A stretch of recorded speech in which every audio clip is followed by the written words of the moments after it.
All right, so welcome, Sally, Thank you. to this afternoon session. So I thought to start with, let's have a little look at today's email. All right, I managed to close that, sorry. Just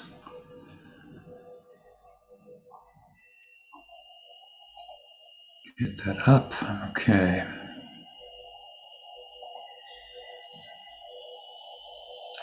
So if you can read the quote, and then let's have a little read of my brief thoughts on it, and then we'll go into it'll lead us nicely into the workbook lesson.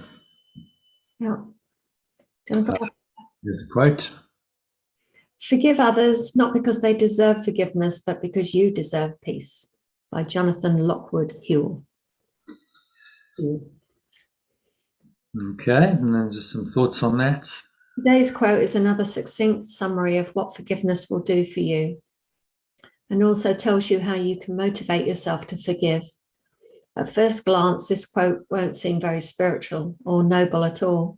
After all, surely others do deserve your forgiveness because of who they really are, and you shouldn't be forgiving them only for selfish reasons.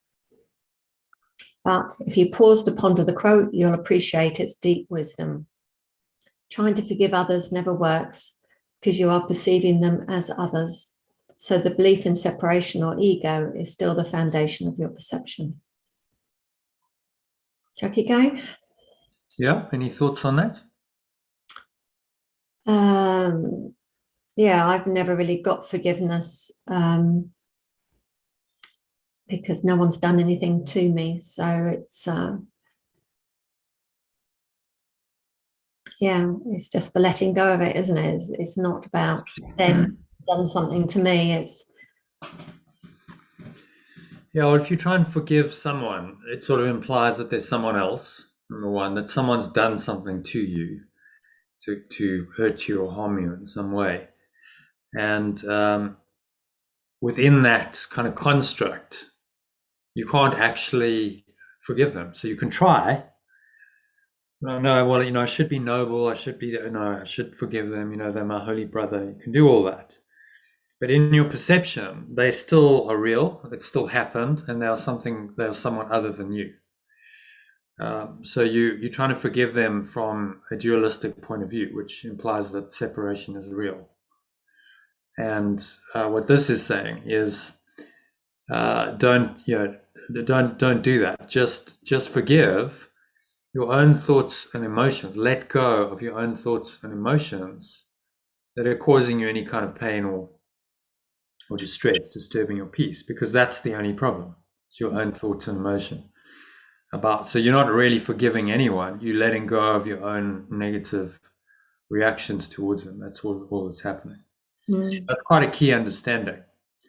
That makes it forgiveness very easy, and I wouldn't say very easy, but easier, because okay, yes, I'm feeling the lack of peace that's going on inside of me, and I want to let it go, and it doesn't really matter what anyone has done or said. I want to let go of that thought and that feeling, and I can let it go, because it's a choice, simply not to hold on to the thought or feeling, whatever the trigger may be.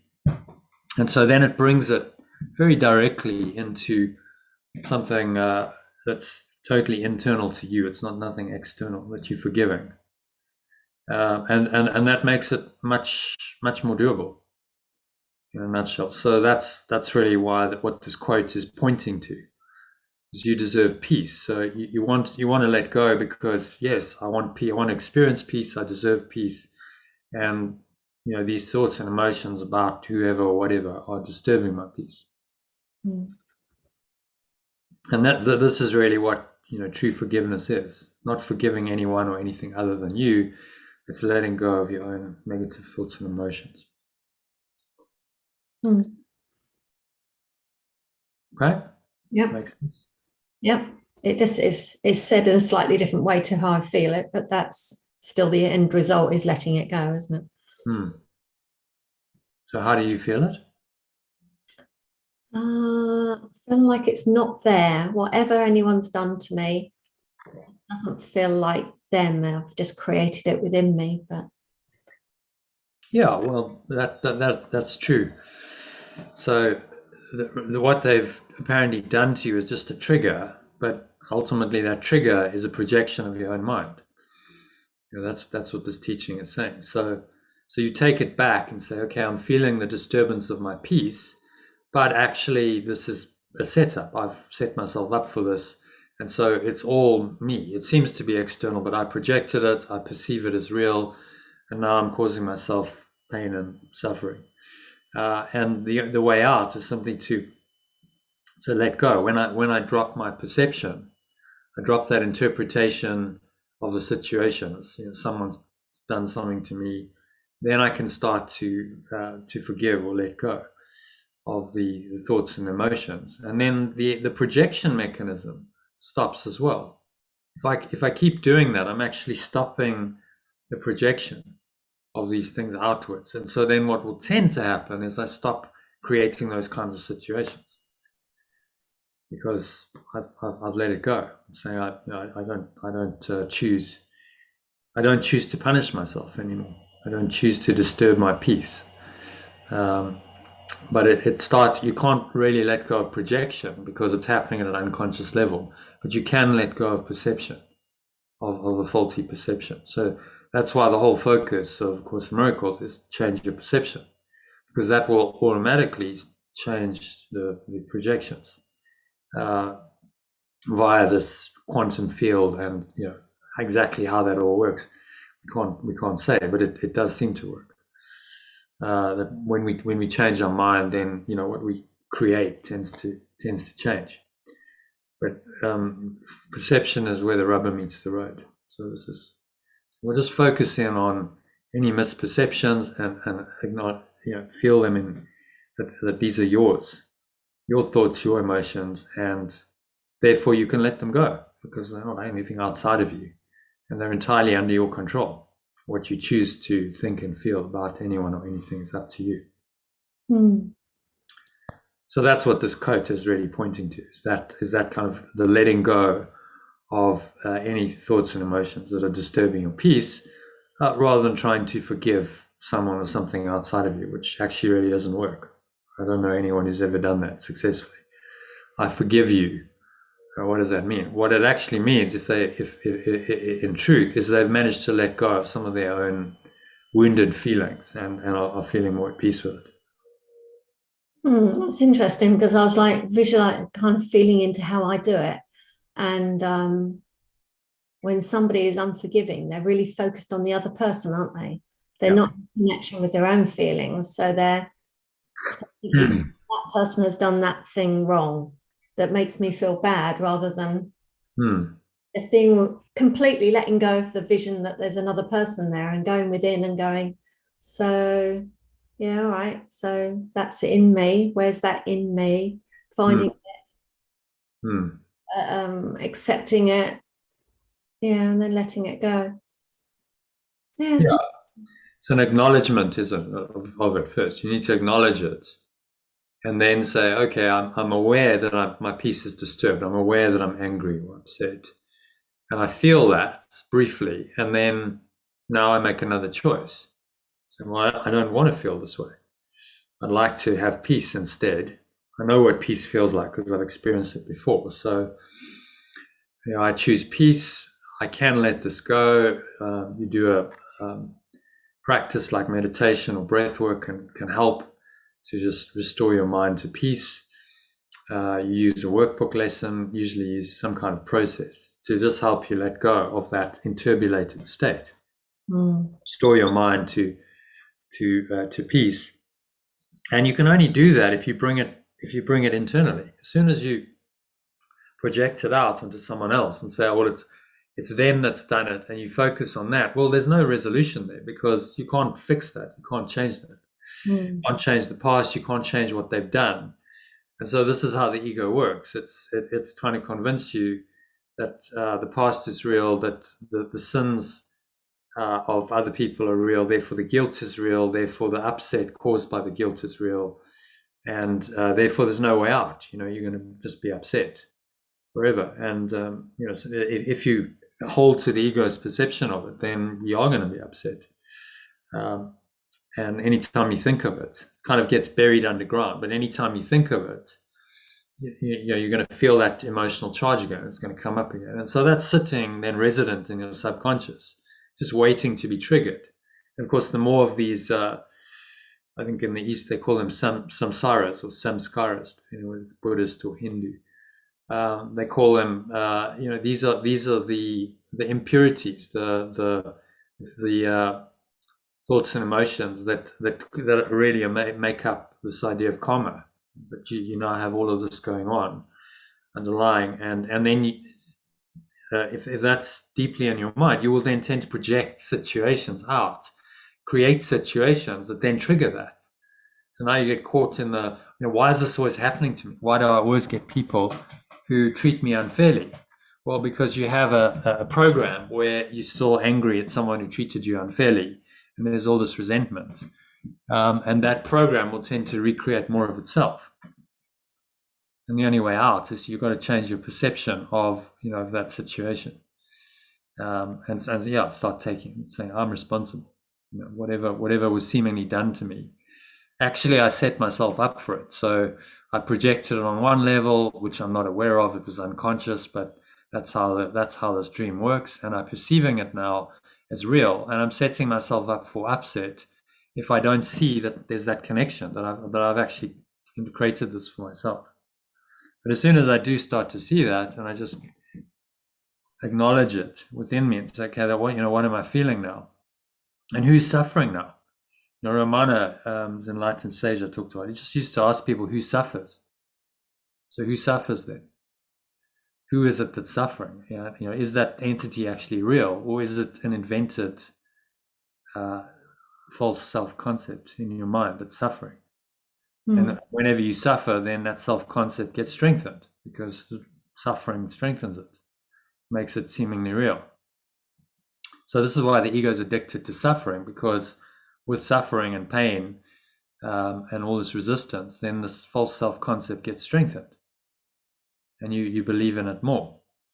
And letting it go and experiencing peace does away ultimately with the self-concept. There can be no separate self in perfect peace. Perfect peace is pure formless awareness of perfect love. That's this perfect peace only comes in that state of mind. So that's what's really going on. And you can then, once you understand that it's all about the identity that you want to believe in, you understand why there's so much pain and suffering in most people's lives and in the world, because they're addicted to the self-concept that's produced it, and they can't let go of it because they want the self-concept. And that self-concept demands that they suffer and that their peace is disturbed continuously. So what we're saying here, if you really want peace, you have to let go of your false self-concept. You have to let go of your ego. There's no way you can hold on to that and still experience peace. So true forgiveness, you're forgiving yourself. That means you're letting go of the false self that's invented all of this. As you forgive, as you let go of negativity in each situation, you are systematically and progressively undoing the false self that has produced all of that. And that's why Yeshua is saying this is the forgiveness is the key to happiness. It's the key to your enlightenment, because it will undo the false self-concept, restore your mind to the true self and to the oneness of mind that brings peace and love and joy and happiness to you if you practice it rigorously. Okay, so where are we? And did you read then from the shaky foundation of false belief? Yeah. Then from this shaky foundation of false belief, you try and see them as deserving despite what they have done, which emphasizes that they as individual people have really done it, i.e. you believe they have really sinned, and then try to pardon their real sins. So that's the problem. As soon as you assume that it's done, how do you forgive that? Impossible. You're saying it's done, and then you're saying, well, I should be a noble Christian, or however you frame it, or a good Buddhist, and I should forgive them because that's the noble thing to do. But it's really happened, and so that's in my perception. And then you wonder why you're struggling to forgive it, because the perception doesn't allow forgiveness to true letting go to happen. So you need to change the perception, which is what Yeshua is doing. He's saying, okay, but actually, what's happening in truth is you project it on one level, you're perceiving it on another. You set yourself up for this. So when you understand that and you get the game, then you've changed your perception, and you can no longer really be upset because you recognize that you're doing it to yourself, and you can actually have a laugh. Go, "Oh, that was just crazy! Like what a mind trip that's been for so many years. I've actually believed that someone else is doing it to me, when in fact I've been doing it to myself all along." And that's the kind of realization that starts to come as you forgive more and more. You start to realize that more and more. Yeah, okay, I'm doing this to myself. So if I'm beating my head against a brick wall and I'm bleeding and I'm blaming the wall, I'm insane. This is stupid. I'm doing it to myself. It's just that in the ego's illusion, it doesn't seem like it's you doing it to the wall. It seems like the wall's doing it to you. That's the illusion that's very cleverly set up. But if you're willing to look deeper past the veil, then understanding with these deeper ideas that he's teaching us, then you do start to see, actually, I am doing it to myself. Everything that's ever been done to me has been done. I've done it to myself as part of this ego program that demands pain and suffering, demands that I suffer, and ultimately I die for my imagined sin of separation from God. Okay, well, now I understand the program. It becomes quite simple. So the metaphysics that he's teaching us are really important in changing your perception of the situation so that you can let it go. Otherwise, you get stuck in the misperception that there really is an other who's doing it to you. And in that perception, you can't really forgive. It's not really possible. So the thing that's coming to mind for me is somebody broke an oven in one of my rental properties and didn't own up to it and hid the evidence of it all. So I'm sitting here thinking, okay, so I broke the oven. There's only me here. How could I possibly have invented that illusion of the oven door being broken? So I have to buy a new oven. That's bizarre, isn't it? Well, on a metaphysical level, anything that's apparently negative and harming you, you've invented to punish yourself. So we invent these situations to cause ourselves pain and grief and suffering because we think we deserve it, and that just perpetuates the false self. So that's the higher answer. On a practical level, you go, well, like there's no conscious awareness of doing that. But this is all happening at another level. So we've all come into life with this. We're here because we have a deep-seated guilt program. We think we have actually sinned. We have denied oneness, and we deserve to be punished for that because of our sin. And so that's deeply entrenched in the mind. And then with that as the foundation, then these kinds of things happen. And now, if you're not aware of what that program is, you just assume that it's real, and then you react and you go, well, that tenant was being dishonest, and maybe you say, why is this happening to me? And you create a story about it. Why do my tenants always do this? I'm unfairly treated, and all of that then just leads into the false self concept. It just reinforces the false self concept. Which is really all the ego is trying to do. The entire dream world is set up in order to convince you that the separate self that you've made up is real, and the world that it's made up is real, and these things keep going wrong, which then reinforces it. Or I really am separate, and I really can be threatened by the world, and I can suffer pain, and that becomes the best evidence for the ego. So you just got to see that it's a setup. That we've done this all to ourselves on a higher level. So consciously, you didn't say, "Well, I'll break the oven," but within the metaphysics of it, there's some idea of punishment, some idea of something going wrong. Well, that can only happen because you believed in separation at some point. See, so you track it all back to this belief in separation. And then it starts to make sense, because you're saying, well, actually, all of it came from this idea of separation. All dysfunction, all pain, all suffering came from one tiny mad idea, which I must have believed in. I chose that. I desired that. I chose that. I've forgotten that I did that. But in order to be here, I must have believed in that, wanted that, and believed in it at some point. So now everything that comes from that idea of separation, including broken ovens and all the other dysfunctions of this world, and the misery and the pain and the sickness and the suffering and the death, all of that comes from an idea that you must have chosen and believed in order to get here into this seemingly individual human life living in this world. So that's why it's saying, well, ultimately you projected it all. That's the ultimate truth. You've forgotten you've done it, and now within the complexity of the dream world, it doesn't seem like you did it. It seemed like someone else did it.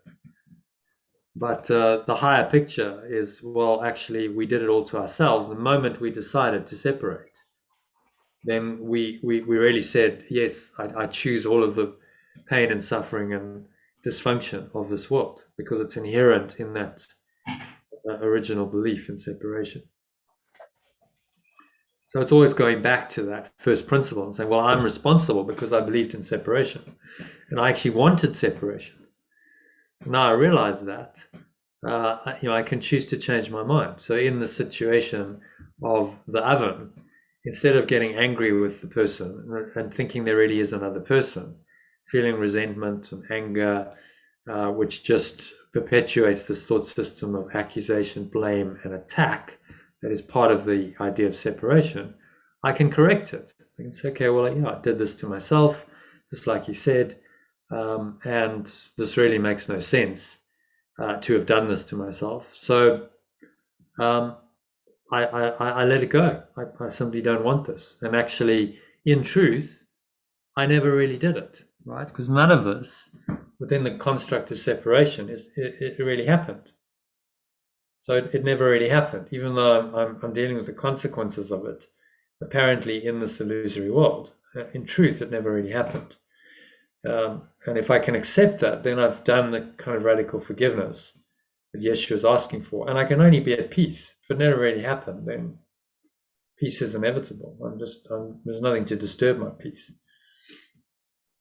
So the correction is to just perceive it. Although it seems to have happened in the world, you now can perceive it differently and do this mind correction by saying, well, actually, it never really happened. And I feel the peace that comes from that. And now, moment by moment, if I do this, I'm just correcting all my misperceptions. And I'm taking my mind out of the illusion back to God or love or oneness or pure formless awareness. That's really helpful. Thank you. Yeah, my pleasure.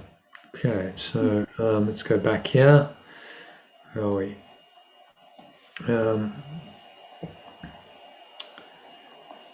So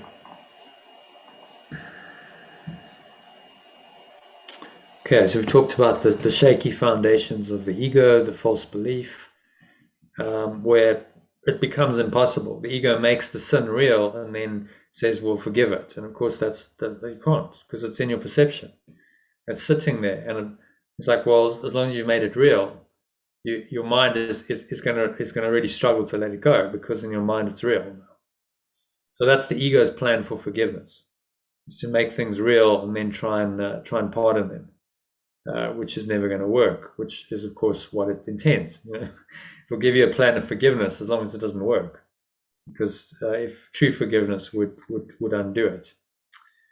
So by contrast, true forgiveness as Yeshua teaches it, simply recognize that it's only your own thoughts and emotions about anyone or anything that are a problem.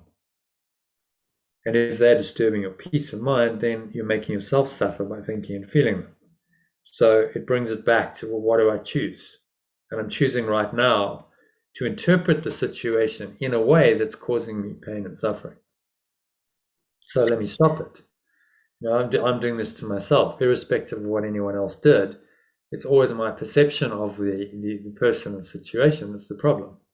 So that brings it right back in your control. So now you start having what's called an internal locus of control rather than an external locus of control. External locus of control says I'm not in control, things happen, and then I react to them, and I have no choice.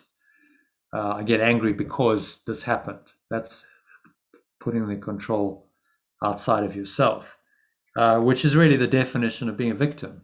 Being a victim is an external locus of control.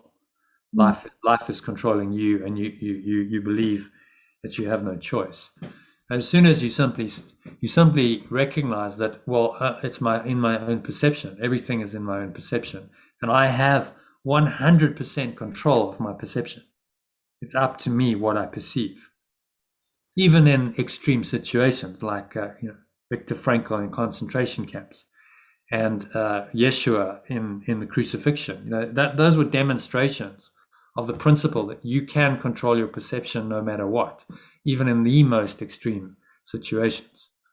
And that's the value of them, the extreme examples. So in our lives, we're probably never going to have those kinds of real severe tests. Well, surely we can change our perception in a situation of an oven breaking, or someone breaking an oven, or whatever it is that arising. Surely it's not too much to ask, given that it is actually possible at the ultimate level. Yeshua's great teaching, his master teaching, was the crucifixion. He said, you can stay in peace, you can stay clear in your perception, you can stay connected to your source, even when you're being nailed to a cross and killed. You can still do that. And that was a demonstration. So a good example, leading by example. So, well, we can do it in much less testing circumstances. It's funny because I feel like I can do the bigger stuff because that's a long way away, but it's when it's the little niggles that get me. Yeah. It didn't get me for long, but that was coming up just now. So that's really helpful. Thank you. Yeah. So often the little stuff, because the ego wants you to make it real, and so it's going to use the little stuff and almost say, oh, well, it doesn't matter, it's just a little thing. But actually it does matter, because your perception of that as real keeps you in the ego. It makes the whole thought system real, which then allows bigger stuff to happen. So Yeshua's saying make no exceptions. It doesn't matter what it is, how big or small it is. Actually, there's no order of difficulty in miracles, because there's no hierarchy of illusions. An illusion is an illusion is an illusion. And so whether it's an oven breaking, something minor, or your car being stolen, or someone dying, it's all actually the same. It's an illusion. So you should approach it the same way, and don't make exceptions, whatever it is. And so that's what he's trying to train us to do with this forgiveness training, mind training. Just forgive no matter what the seeming size or severity of this illusion is. It's the same. It's just a dream. It's all actually in the same so-called reality, which is unreal. Very cool. Okay, Sue's joining us, so we can say hello to her and then ask her if she wants to do some reading. Hi, you, Sue.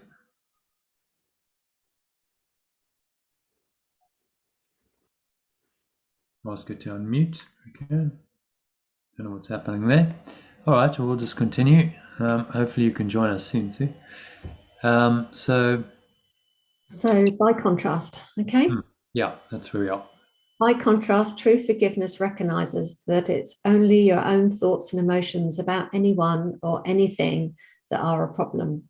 And if they are disturbing your peace of mind, then you are making yourself suffer by thinking and feeling them. Hi, Sue. This is what we just Hi, said. Hi, Sally. Hi, Jono. welcome. Just in time to read a paragraph. Good. We'd like to. We're on this one. If this sounds insane. You want me to read now? Yeah, please. If this sounds insane, it's because it is insane. So contemplating this quote can help you become acutely aware of your own state of mind. It can also help you choose peace instead of disturbing emotions like anger, fear, and guilt, because it reminds you that you deserve better than to suffer because of these self-inflicted emotional wounds. Okay, any thoughts on that? No, I think this inspirational quote is spot on. Yeah, it's a nice one. Just really talking about. Well, hopefully we've read all this. We've just read this. That forgiveness is really about letting go of your own negative thoughts and emotions, whatever's disturbing your peace. You can't actually ever forgive anyone. Yeah. Which is why forgiveness is so misunderstood. We use the word, I'll forgive you. Well, most people don't even know what that means. They think it means, well, I'm not gonna hold a grudge. I'm not going to. Something's happened, but I must kind of be a saint and let it go, even though it's happened, because that's the Christian thing to do. And they struggle with it because they've made it real in their perception, which is the ego's plan for forgiveness. Make it real, and then try and forgive it.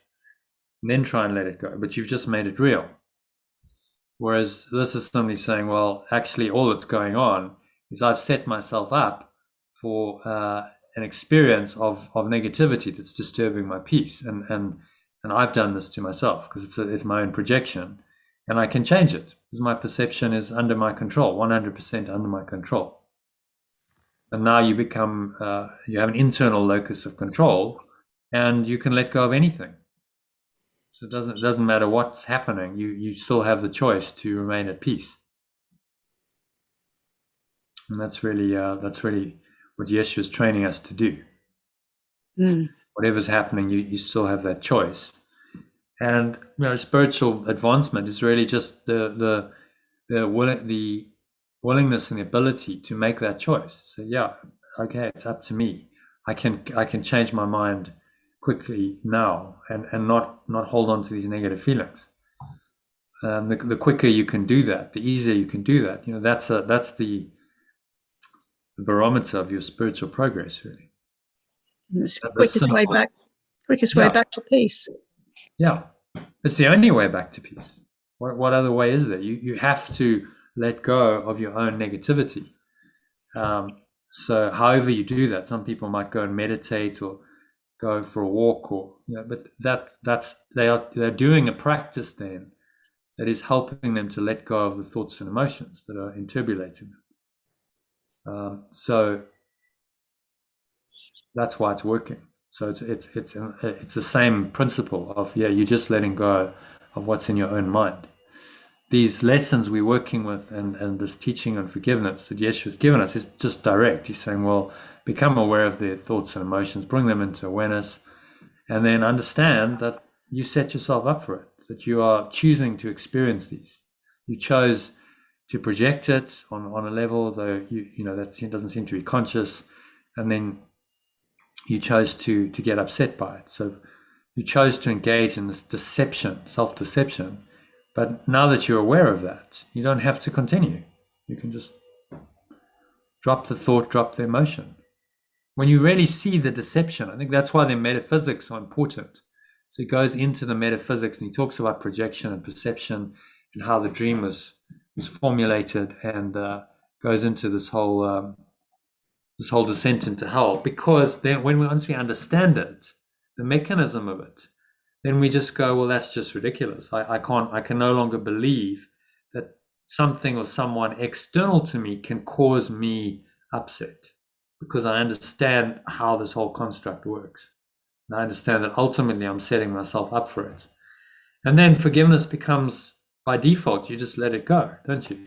Becomes pretty natural, because you're like, I just don't hold a grievance anymore, because I recognize that I'm setting myself up for it. And I recognize that actually none of it's true. That actually nothing that comes from separation is true. So to hold a grievance and to disturb my peace is to make the untrue true, and that's just going to hurt me. So why would I want to do that anymore? See, so that's why the metaphysics is so important. I don't think you can truly do it and truly let go in this way, the radical forgiveness he's teaching, without an understanding of the metaphysics that go behind it.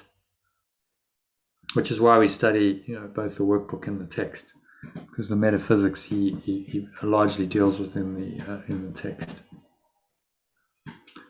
Okay, so let's go back here.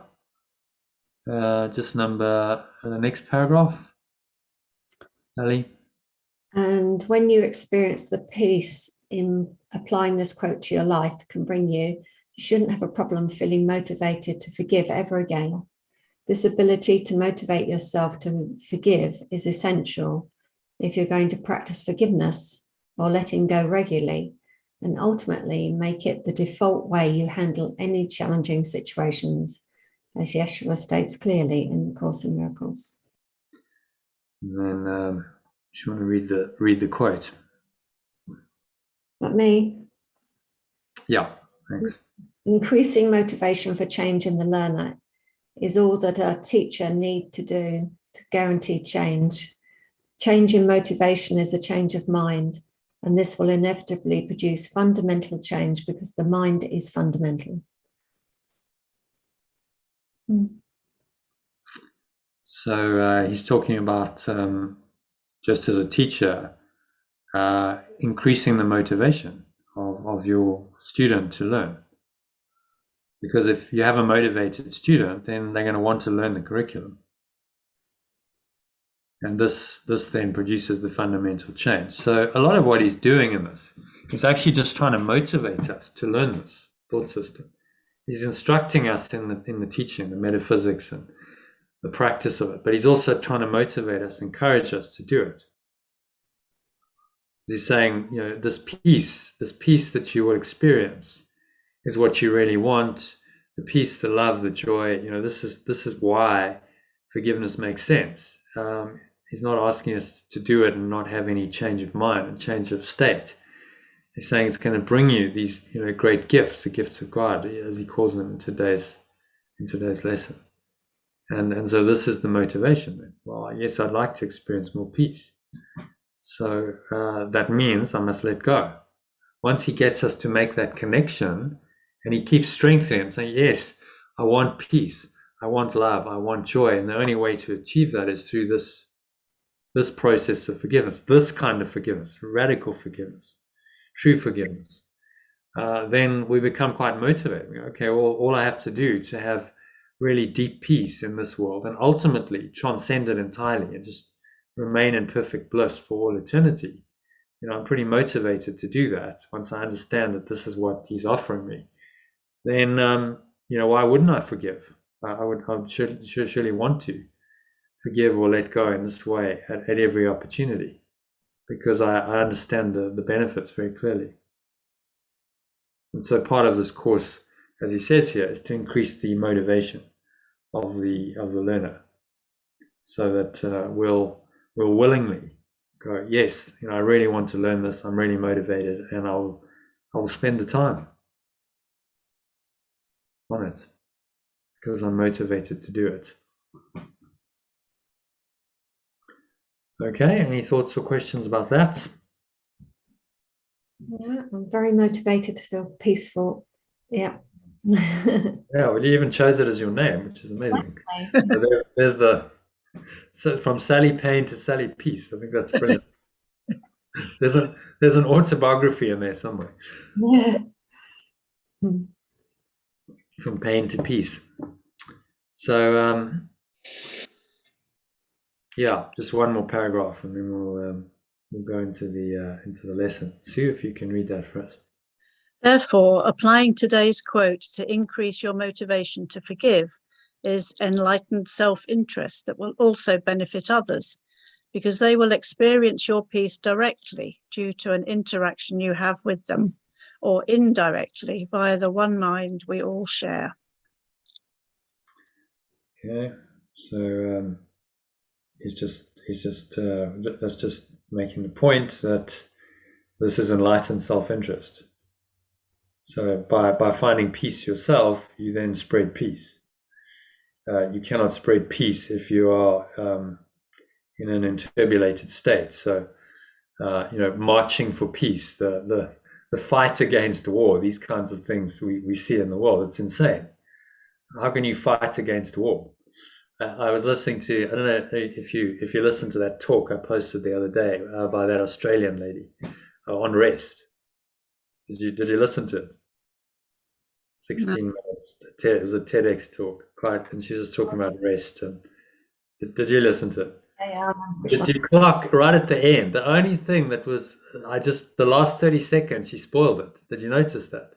No, what was that? In the last 30 seconds, she says, we must fight for rest. I'm going, how do you fight for rest?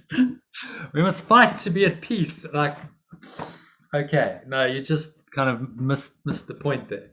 So obviously in her own mind, she's still in that, okay, yeah, we've got to fight for what's right. But by definition then, you're in resistance, and that's going to disturb your peace, and you're going to be, not at rest. So you can't really fight for rest. You can only let it go. You just let go whatever's disturbing your peace. And that's the answer. And that's the kind of forgiveness, Yeshua's teaching us. He's not saying go fight the ego.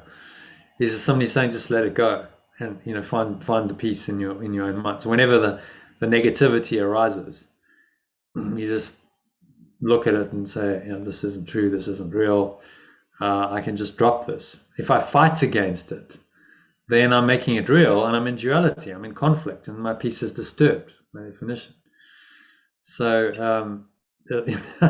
it's worth just remembering that you can never fight for peace. You can only let go for peace. That's the only thing that's really going to work. So the peace rally, and really, that's the only thing that is going to work. So people who go out and they're doing rallies and resistance, in the end, is that really achieving anything, or would they just be better correcting their perception, staying at home, correcting their perception, and just letting it go? Because if everyone actually did that on a collective level, these issues would just drop away, because they're created by the mind. What you resist persists. So the ego loves the resistance. It's quite happy with opponents and opposition because it makes it real. And the thing it fears the most is simply like, this isn't true. This is a joke. I'm not even going to pay attention to this. It's not even real. And that's how you apply this letting go to every aspect of the illusion. Okay. It'd be an interesting experiment to do, wouldn't it? Somehow. If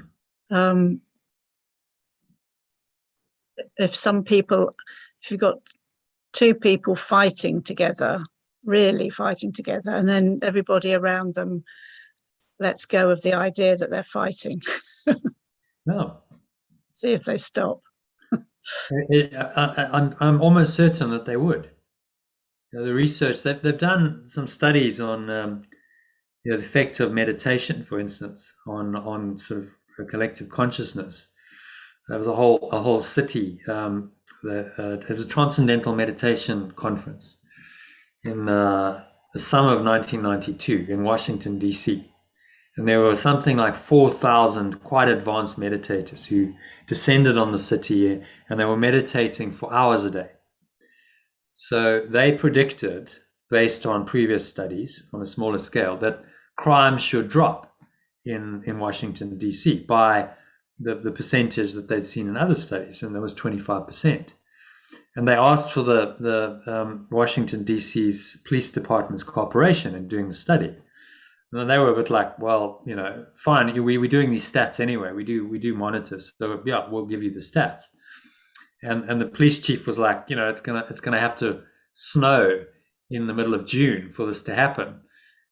He just didn't believe it. And then they over that month, I think they were doing it for 3 or 4 weeks, this conference. Over that month, they monitored the crime, and actually crime did drop by 25%. And no one could explain why. There was no apparent reason for it, that it should have dropped. Nothing socio-economically had changed. So the only thing that was different in the city versus previous years was that there was this meditation conference going on.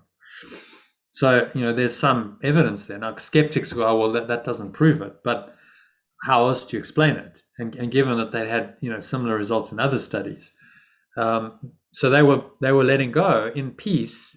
See, in that deep peace that you experience in transcendental meditation, there's no idea of conflict. There's just peace. There's an experience of peace.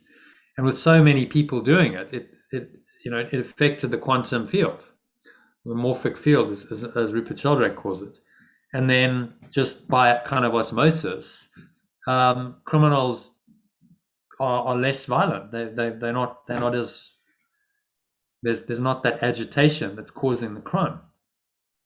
And that's all happening via the quantum field. And of course the police chief doesn't understand that, so he goes, that's impossible.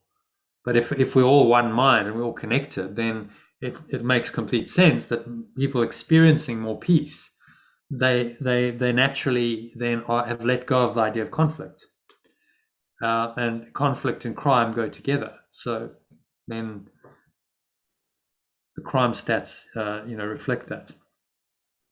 And they also did an experiment, I believe, with Sri Lanka. There was a lady called, what was her name? It'll come to me. Sri Lanka peace experiment. I put it in one of my emails at some point. I think in the Art of Letting Go course. Peace Intention Experiment. There we go. Lynn McTaggart. So they did this experiment where let's read it. For 8 days, beginning September the 14th, the intention experiment carried out its first peace intention. As this was a pilot testing the entire idea, and technology would deliberately attempt to keep numbers low by carrying out no publicity or advertising. Nevertheless, the idea of a mass intention for peace under scientific conditions caught the public imagination, creating a huge buzz virally on the web and attracting tens of thousands of signups in just a few weeks. Enjoyed participation from all those countries, 65 countries. Sri Lanka was chosen, decided on an obscure topic, one where no one in the West would be sending prayer or intention to. That any change there would more likely be the result of our intentions. So they chose this conflict in the north, Wani, or north section of Sri Lanka. This area of the world suffered a civil war for 25 years with more suicide bombings than anywhere else on earth. Wani section is a stronghold of the rebel Tamil Tigers, the well-armed and trained rebel forces, center of terrorist activities. They set an intention to focus on this area, and this was monitored through the conflict. Model prediction of the likely average violence levels you should have expected in October if the fighting carried on as normal. Then compare this model of what should happen to what did happen over a month. And then in this pivotal week, results of Dr. Atz's preliminary report are extraordinary, suggesting that our peace intention experiment may have been pivotal in helping to hasten the end of the war, which now appears imminent. In fact, the war did end. In order to show whether an effect is high or lower, so our intentions may have had the initial effect. It seemed a vastly increasing violence. So it was like almost brought it to a head. The week of the peace intention experiments experienced a sudden surge of attacks and killings, largely brought on by the Sri Lankan government, which sought a last full-on effort to quash the Tamil Tiger rebels in the northern struggle once and for all. So it kind of brought the whole thing to a head. They sank these boats. The sea battle broke out. So the conflict just escalated. But in the immediate aftermath, both deaths and numbers of people injured fell dramatically. The death rate suddenly fell by 74% and injuries by 48%, as the PDF chart shows. So it reveals that the violence vastly increased to levels far higher than predicted during the week of our experiment for a few weeks afterward, and then plummeted to below what was expected.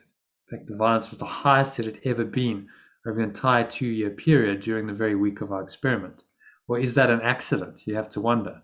Or is there some kind of synchronicity in this? So very interesting. And then in 2009, the conflict was resolved, liberating Taiwanese district, the very target of our intention. Tiny corner. So was this down to, certainly in September, the rebels had a tight grip on the north, laid down predictions that the 25-year civil war will end in 2009. And I think it did end. That was way back when. So there's another experiment that you're like, okay, tens of thousands of people participated, and then in that week of the experiment, suddenly it's all kicking off in Sri Lanka. Well, how does that work? And skeptics was, oh, it's just coincidence. But really, is it really coincidence? Or was the intention allowing a healing process to unfold? So yes, the violence had to escalate in order for it to get better. When did the Sri Lanka war end? Yeah, 18th of May 2009. There we go. So right after, and she's talking here about January 2009. So it ended, and the experiment was in September. So it ended about 9 months after their experiment. And they focused on that particular war. So isn't that interesting? You got to go, was that accident, or did the intention experiment have something to do with the ending of the war? Might that war have gone on for years and years if there'd been no peace intention experiment? We'll never know. But the stats seem to indicate that there was an effect. And this has been duplicated in a number of other studies, like the one in Washington D.C. that I mentioned, where it really does seem that the intention of people does have an impact on what's happening in the on the external, and that makes complete sense if you buy into the integral model, Ken Wilber's conception, that there's an intentional and a behavioral, an interior and an exterior domain to life, and although the interior is hidden, it's the driver, it's the cause of what's going on in the exterior. If you believe that, then these experiments make complete sense. If you're a scientific materialist, you deny that the interior domains even exist, and you just go, well, everything just is kind of random. Wars just happen because of wars happen. There's no apparent cause to them, which is not really that doesn't give you any kind of deeper insight into anything. It's a flatland worldview, doesn't solve anything, which is why we've got these problems that seem to just persist in our world, because by and large we're still dominated by the flatland worldview. Our leaders, our politicians, it's a flatland worldview. Oh, well, let's just deal with it on the level of form, on the level of the exterior domain, rather than looking at the real causes and dealing with it on the intentional and cultural domain, which is where the problems originate. So the peace intention experiment went into the intentional domain. Clearly, it's even called the peace intention experiment. Went into the intentional domain and then created some profound shifts on the behavioral level and systemically, because so many people were doing it. It actually was a catalyst for that entire conflict that had been going on for years, since 1983, to end. Pretty extraordinary, really. The skeptics, well, there's no absolute evidence for that. But you can never have absolute evidence for anything like this, because there's multiple factors. So you can always go, well, it wasn't that, it was something else. But is it an accident that in the week of the peace intention experiment, this was when the violence came to a peak after so many years of conflict? Probably not. So there was then an intelligence now driving that process that was saying, okay, well, the conflict's got to escalate to resolve this, and then that is actually what happened. So it's always worth remembering that you want peace, and then there's a whole lot of turmoil, but that might just be part of the process of getting to that peace. Sometimes it's got to get worse before it can get better. So interesting. Yeah, check it out. It's Yeah. McTaggart Peace Intention Experiment. I'll post it in the group, so that you can have a look at it if you want.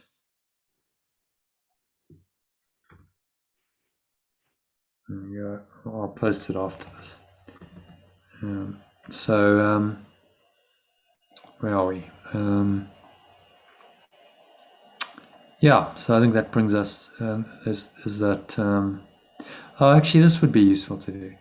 So I translated this quote from Paul: "Rejoice always, pray without ceasing, give thanks in all circumstances, for this is the will of God in Christ Jesus for you," which a lot of people would think is too Christian and they'd get turned off. But if you translate it, so maybe Stu, if you read the translation into our kind of alternative language, it makes complete sense. Let go continuously. Be joyful and grateful for everything you experience, because this is the will of perfect love for you, exemplified by Yeshua, who identified only with the one true self we share. So that's really what Paul was saying. Let go, pray without ceasing. Translated, as we understand prayer, the only true prayer is for forgiveness, is to let go continuously, and therefore be joyful and grateful for everything you experience, because everything you experience is helping you to unwind your ego, to do this letting go process. So hence, well, yes, I'm grateful, even if it's very challenging, because it's helping me to undo another aspect of my ego. And in Christ Jesus, he wasn't just an example; he was a way shower to say, yes, you can actually do this in any situation, no matter how extreme it is. And he demonstrated in probably the most extreme situation of the crucifixion. By just identifying with this Christ is the one true self we share. So Christ is the anointed one, refers to this one self that we all share. So that puts a totally different spin on what Paul was saying, hopefully, and actually becomes quite useful advice. So I think a lot of people might read that and go, well, pray without ceasing. That's impossible. I can't do that.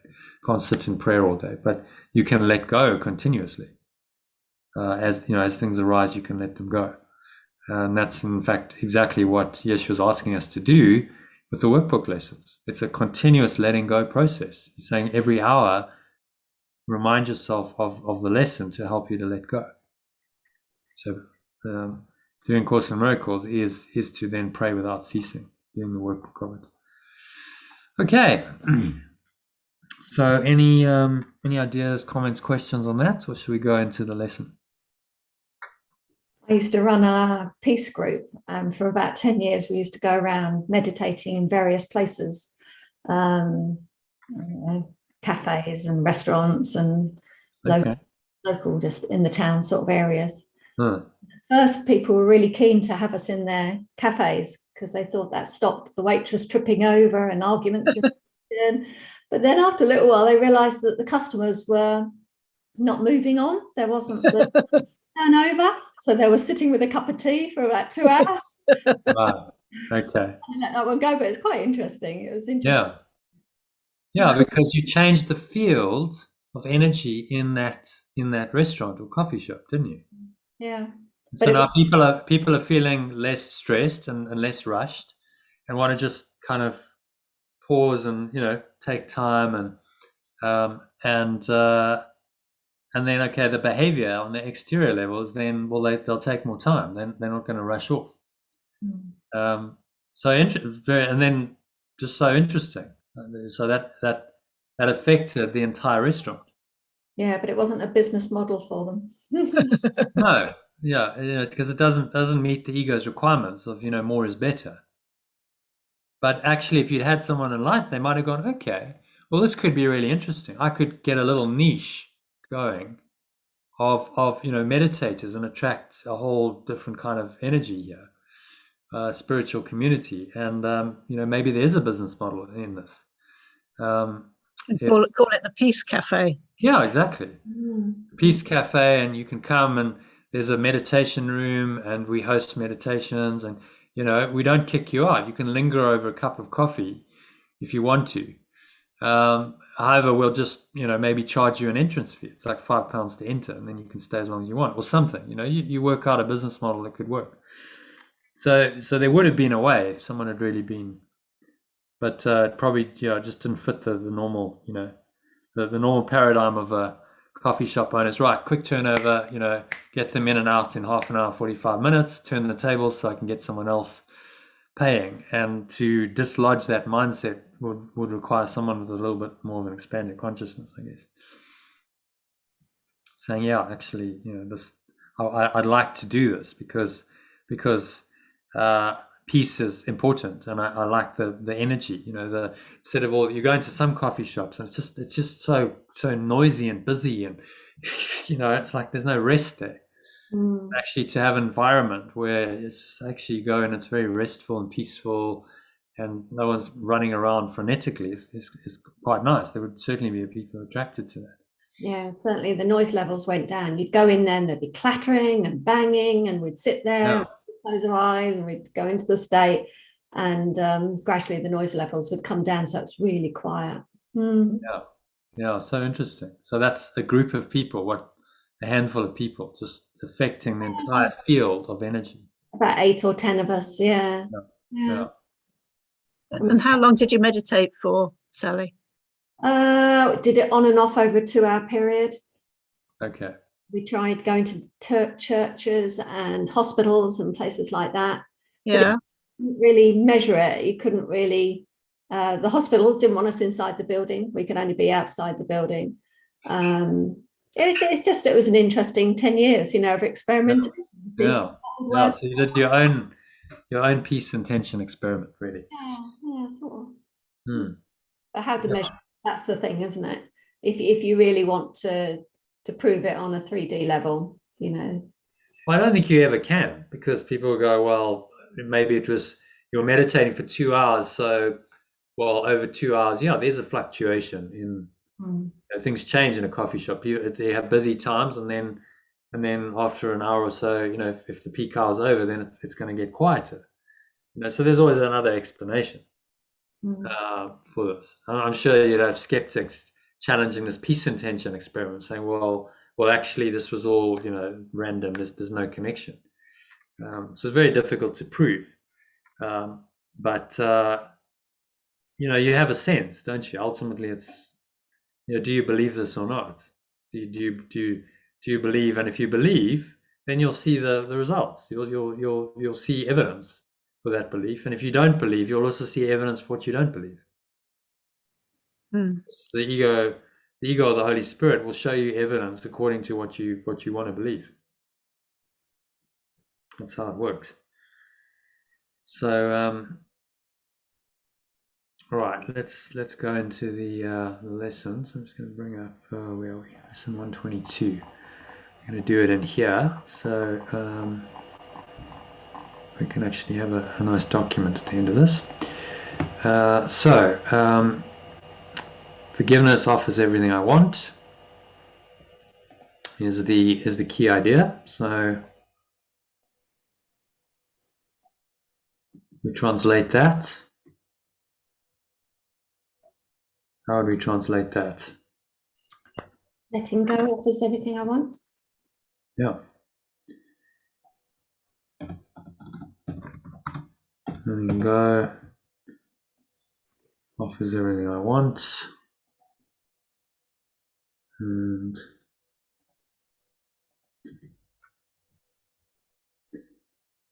And Sally, if you can read the first paragraph. What could you want forgiveness? What could you want forgiveness cannot give? Do what you will want. Do you want peace? Forgiveness offers it. Do you want happiness? A quiet mind, a certainty of purpose, and a sense of worth and beauty that transcends the world? Do you want care and safety and the warmth of sure protection always? Do you want a quietness that cannot be disturbed? a gentleness that can never be hurt, a deep, abiding comfort, and a rest so perfect it can never be upset. Yes, please. Yeah. So he's trying to increase our motivation, isn't he? He's just saying, okay, these are all the benefits. So, why would you not want this?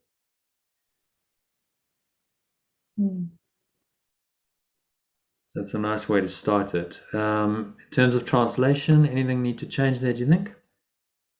What could you want letting go cannot give? Yeah.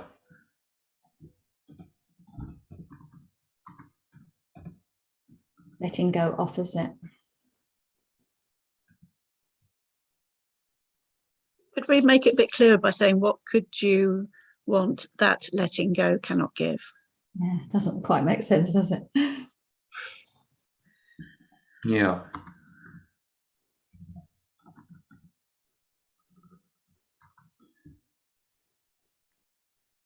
You want that. Letting go cannot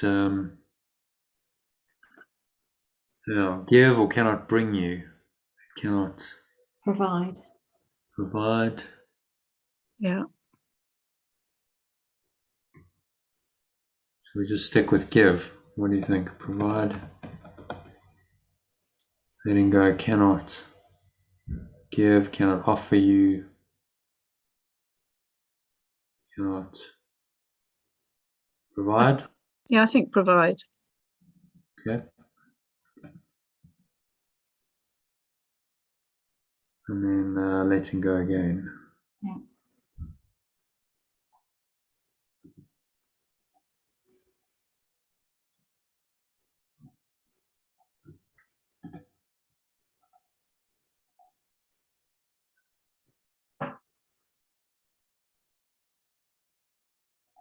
Okay. So I don't think anything else needs to be changed. Maybe just read it again, sorry. What could you want the letting go cannot provide? Do you want peace? Letting go offers it. Do you want happiness, a quiet mind, a certainty of purpose, and a sense of worth and beauty that transcends the world? Do you want care and safety and the warmth of sure protection always? Do you want a quietness that cannot be disturbed, a gentleness that can never be hurt, a deep abiding comfort, and a rest so perfect it can never be upset? Yeah, sounds good. Yeah, nice. Very nice opening. It's one of those gentle.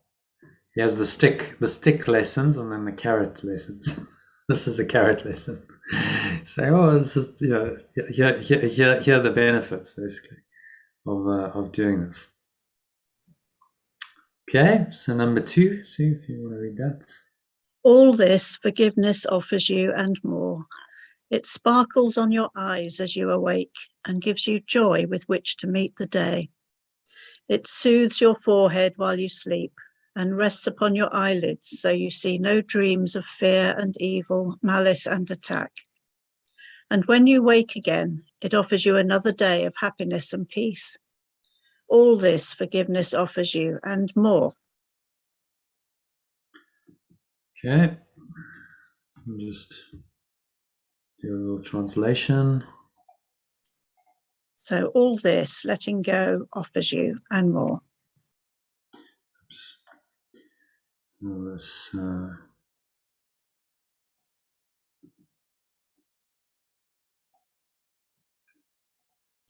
It sparkles on your eyes as you awake and gives you joy with which to meet the day. It soothes your forehead while you sleep and rests upon your eyelids so you see no dreams of fear and evil, malice and attack.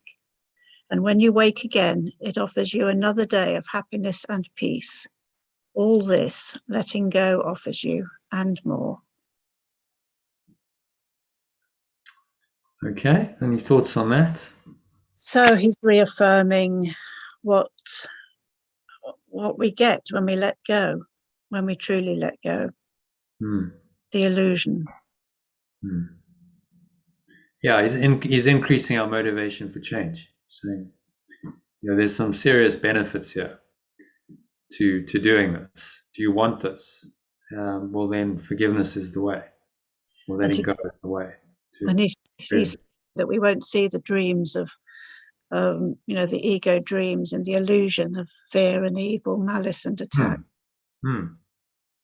Yeah. If you could sell a pill or magic potion, it would do this. It would be the most valuable thing in the world. But it obviously it has to be inside out, internal. But if you could just buy this, you could sell this for a fortune, because people would go, to have this. Absolutely, I'll take the happy pill. I suppose drugs are, kind of the ego's equivalent, but of course that doesn't last. You take the happy pill, you get high, and then you come down and say, oh, now I'm actually even more miserable than I was before. So there's no way of faking it. You've got to do the spiritual work. Yeah. To experience this deep peace that he's talking about. And it's free, fortunately. You just have to do a bit of mind training, some discipline. Forgiveness is absolutely free. So why do we resist it? It has all these benefits. It's the big question, isn't it? Well, the reason is because it's the undoing of our separate self. So a lot of people say, I want peace, but the mechanism, the way they're going to experience peace is not what they want. They don't want to collapse the separate self and let it all go. They want to hold on to the separate self and have peace. Well, that's not possible. So it's one or the other. Okay, so happy with number 2? Yeah.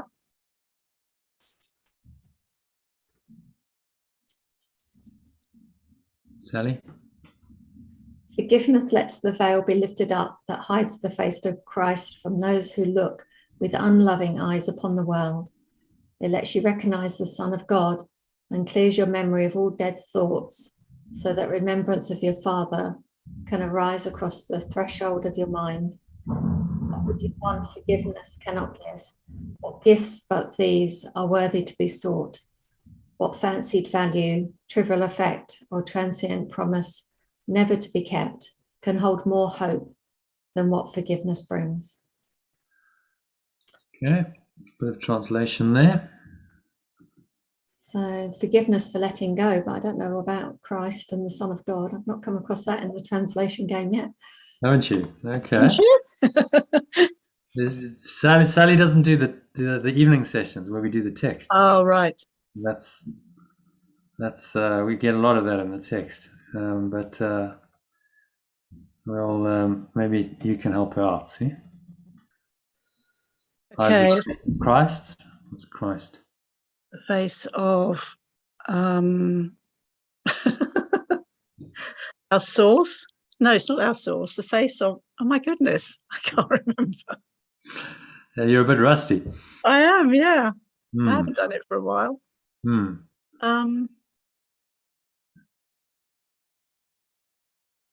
I help you out? Yeah. Where's John? He's not there. He's not here.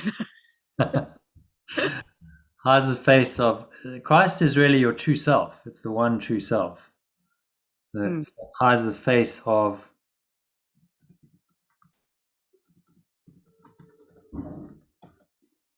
your true self. So the Christ is the true self concept. Yeah. That still exists in our mind, but has been denied by the separate self. Hides the face of your true self. Face? Do you want to use face? Hides your true self from you, from those.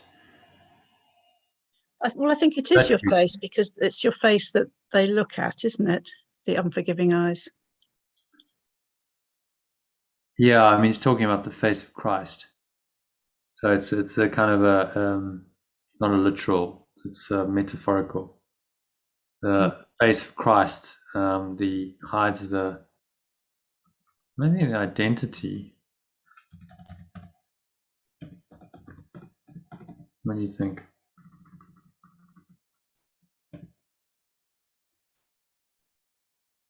hides the identity of the true self,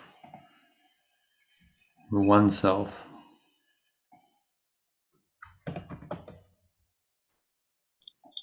I like the true self, actually. Like that better. Okay. Identity for face. Yeah. Hides the identity of the true self from those who look with unforgiving eyes upon the world. What about the veil? Let the veil be lifted. Is there another word for veil? Illusion? Yeah, we could say illusion. That's the illusion you lifted up that hides the identity. But I see what he's doing here. It's a metaphor, isn't it? The veil that hides the face. Okay, yeah. So we have a veil that, like weddings or whatever. You have a veil that hides the face. So he's using some metaphor there. Maybe we should keep or just or change it. I mean, you either go with it fully or you don't at all. That's what we've established. Let's the veil be lifted up that hides the face of the true self from those who look with unforgiving eyes upon the world. I like that imagery, actually. Yeah, I mean, there is something to be said for imagery. So I think let's keep it. Veil, really, it's a mask. The mask be lifted up. Instead of veil, we could use mask, but so it's just another image, replacing one image with another. So I think let's leave that. It lets you recognize the Son of God. You know what that is?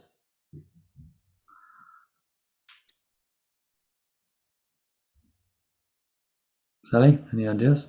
No? Sue?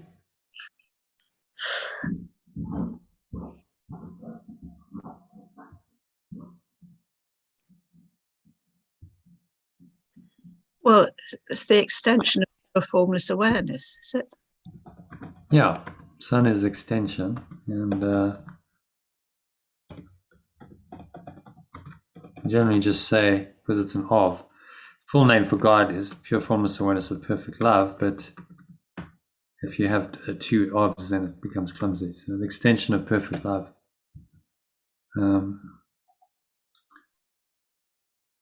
That's the Son of God. Clears your memory of all dead thoughts, so that remembrance of your Father, your source,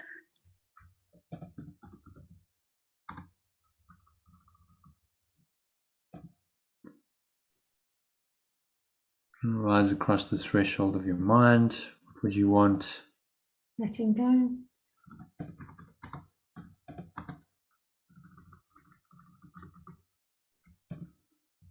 And I cannot give. What gifts but these are worthy to be sought? What fancied value trivial effect? Transient promise never to be kept can hold more hope than what forgiveness brings. Substitute letting go. So any thoughts on that? Can you give a little summary of that? Can I just read it again first? Yeah, read it from the top. Letting go lets the veil be lifted up that hides the face of the true self from those who look with unforgiving eyes upon the world. It lets you recognize the extension of perfect love and clears your memory of all dead thoughts so that remembrance of your source can rise across the threshold of your mind. What would you want? Letting go cannot give. What gifts but these are worthy to be sought? What fancied value, trivial effect, or transient promise, never to be kept, can hold more hope than what letting go brings? Yeah, transient promise. It's kind of a heavy phrase, isn't it? I'm going to change that. Trivial effect. Well, what would be a lighter way of saying it? Transient promise, or transient.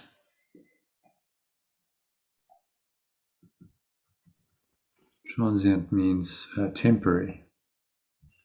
It's a promise meant to be kept, isn't it? Lasting only for a short time or impermanent. Yeah. So,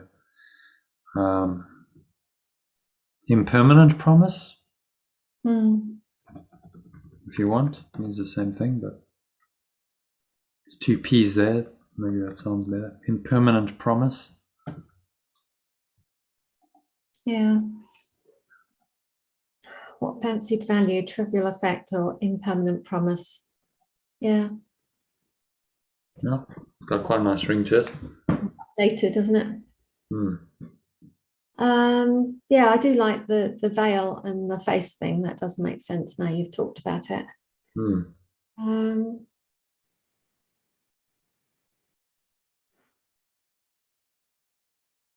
Dead thoughts. That clears your memory of dead thoughts. We can change that if you want.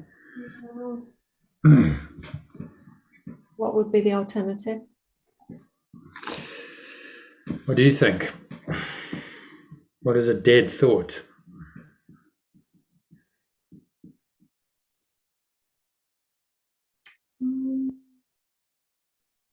Limited thought?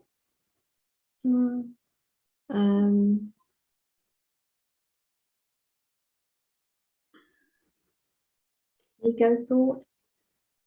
Yeah, we could use negative, or negative thoughts, or limited thoughts, or false thoughts. Yeah, false thoughts would work, wouldn't it? Clears your memory of all false thoughts.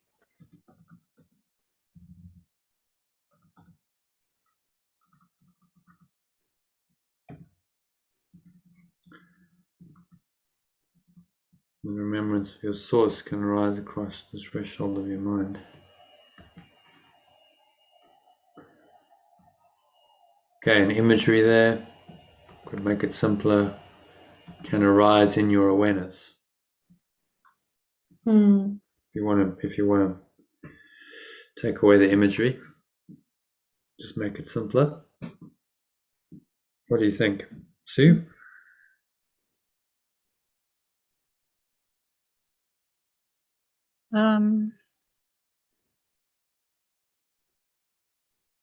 I like how it's written, actually. Yeah, I mean, it's quite poetic. So. Cross the threshold of your mind.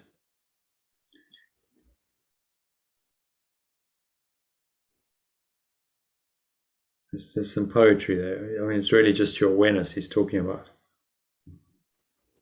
Cross the threshold of your awareness. Cross the threshold of... Yeah, that would work.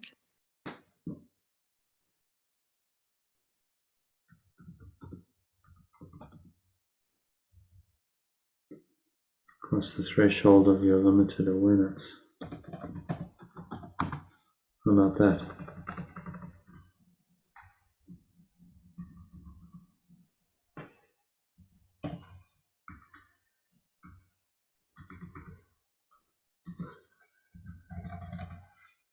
How about beyond the threshold of your limited awareness? Yeah? It's quite nice.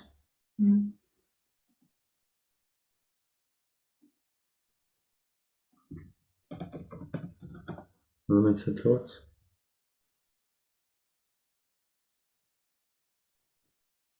Got too limited then. I know.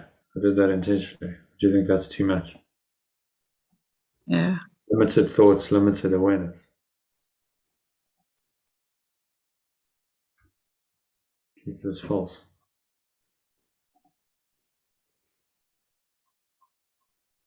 Okay? With that, any let me give a little summary of that. Can you give a summary of that, Sammy?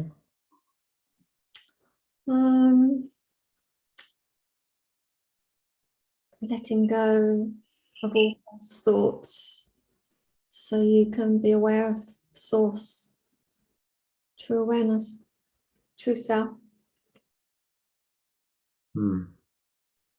So this is really the key thing. Letting go reveals the true self to you. It reveals the Christ, which is then your salvation. It does away with the false self-concept.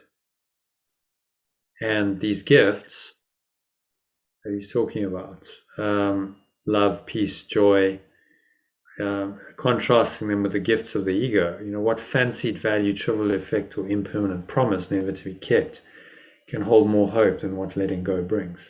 So contrasting it with what the world offers you, what the ego's world offers you. Fancied values, trivial effects, impermanent promises that are actually not kept, which is why we're always disappointed. So ego promises us salvation, but will never deliver that.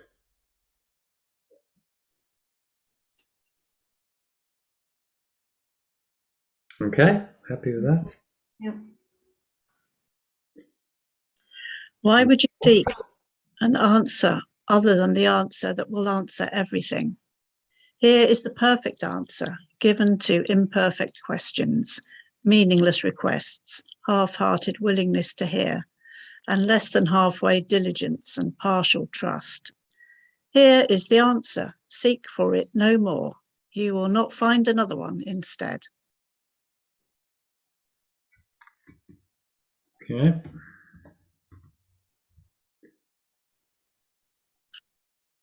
Don't think there's any translation to do in there. No, I don't think there is actually. Half-hearted should be hyphenated according to spelling check. Half-hearted willingness, but other than that, halfway seems to be okay, but half-hearted is not. Seek for it no more, you'll not find another one instead. Okay, so what's he saying there? I think Jesus is being quite humorous here, and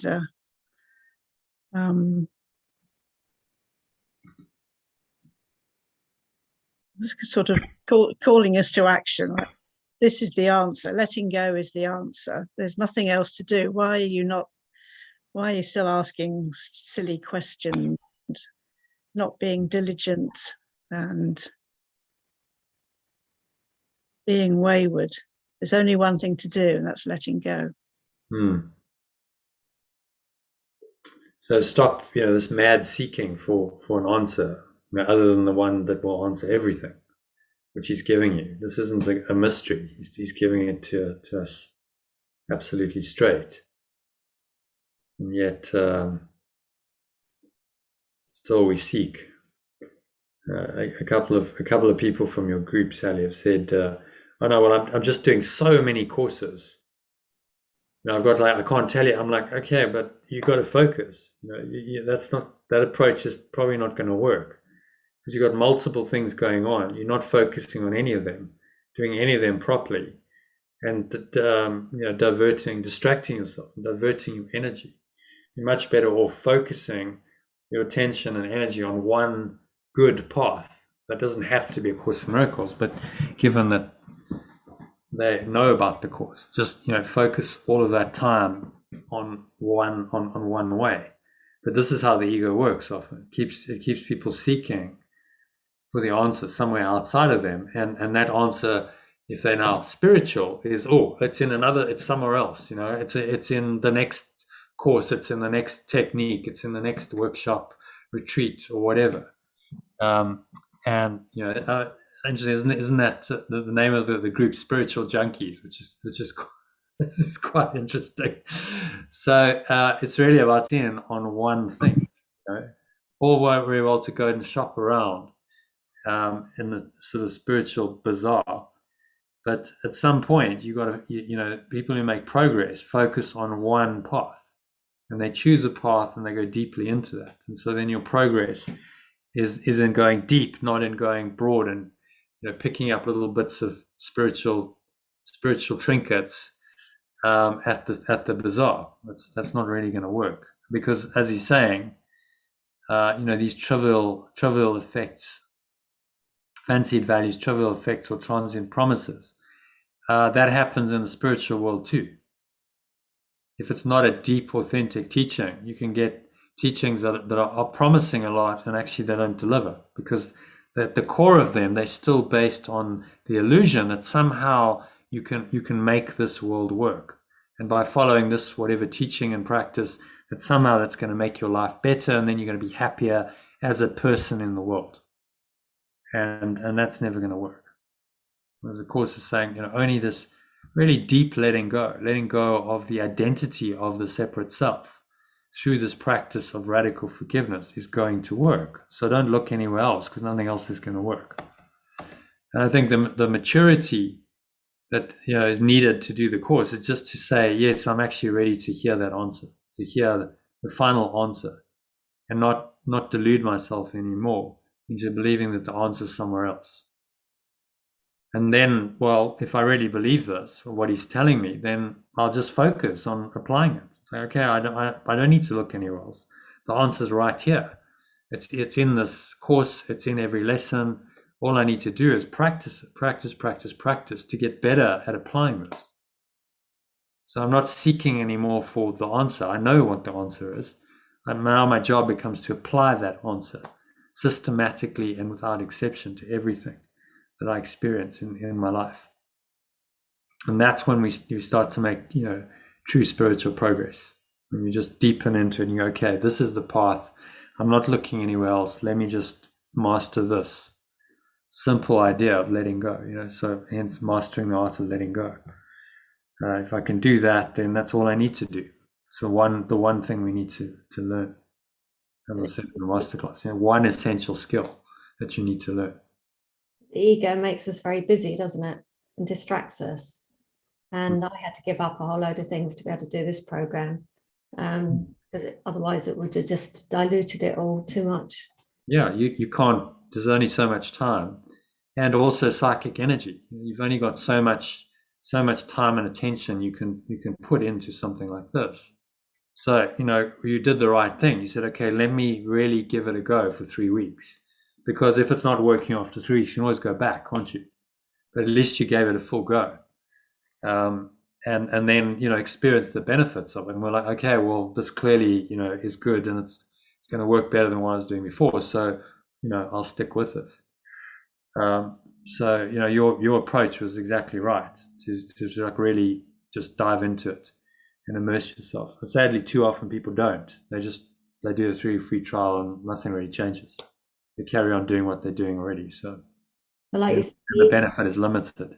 The ego will get you looking out there for the answer, won't it, rather than inside. And it can be so uncomfortable to do the inner work that you can understand why somebody would rather look out there for the answer. Yeah, that it's in a, this is uncomfortable, so I'll go somewhere else and find a more comfortable answer. But the problem is it's not comfortable to really undo the ego. It's never going to be comfortable. Any authentic spiritual path is going to get uncomfortable. At some point, it's going to get uncomfortable. It's just, that's how it goes. Whatever format you change. So, spiritual maturity is just saying, yes, okay, I accept that. It's going to be difficult. It's going to be uncomfortable, but I've got to do it anyway. So I'll just grit my teeth and I'll do it. I'll go through the discomfort. So you have to have a tolerance for discomfort, to take this on. I'd say to take on this path.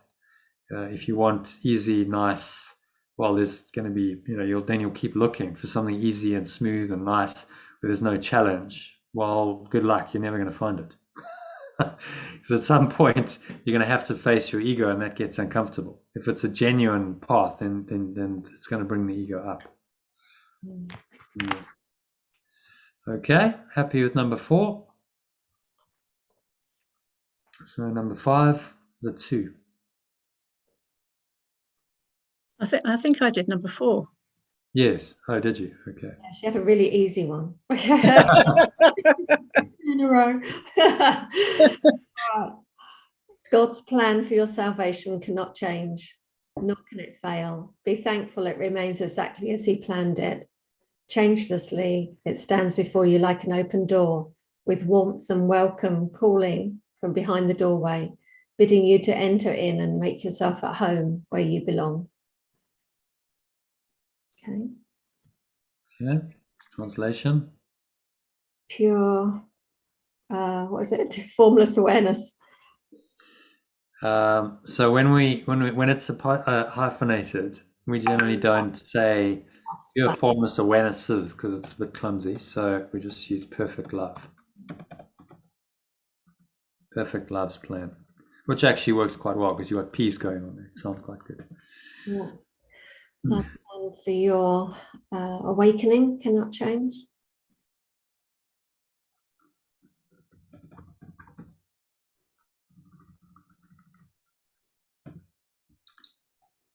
Yep, nor can it fail. The rest is okay, isn't it? Yeah, just read through. Perfect love's plan for your awakening cannot change, nor can it fail. Be thankful it remains exactly as he planned it. It planned it, yeah. So Change. he becomes an it. Okay. Because perfect love is not a he. Okay. Yeah. It. Changelessly, it stands before you like an open door, with warmth and welcome calling from behind the doorway, bidding you to enter in and make yourself at home where you belong. Oh, that's nice, isn't it? Yeah, so some nice imagery. The thing is, if he continues the imagery because he's talked about the veil and he's talked about the threshold, hasn't he? So now he continues it with the doorway. What's the threshold of your limited awareness? So again, yeah, just a very nice feel good. Changelessly, this stands before you. Warmth and welcome, calling from beyond the doorway. So an idea you go beyond the door, cross the threshold of the ego, and bidding you to enter into this home, which is within your own mind. Nice imagery. Some lessons, some of these lessons are like this one is a very nice one. It's a feel good one. There's not a lot of.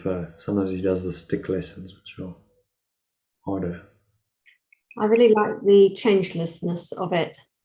I'd not come across that until I'd studied with you. I always felt ego was going to be, well, not ego, but I just thought life was always going to be challenges and then easy bits, highs and lows. But it's nice coming across this changeless energy. It's very steady and I keep wanting to say safe. I'm not really sure if that's quite the right word, but it feels like that.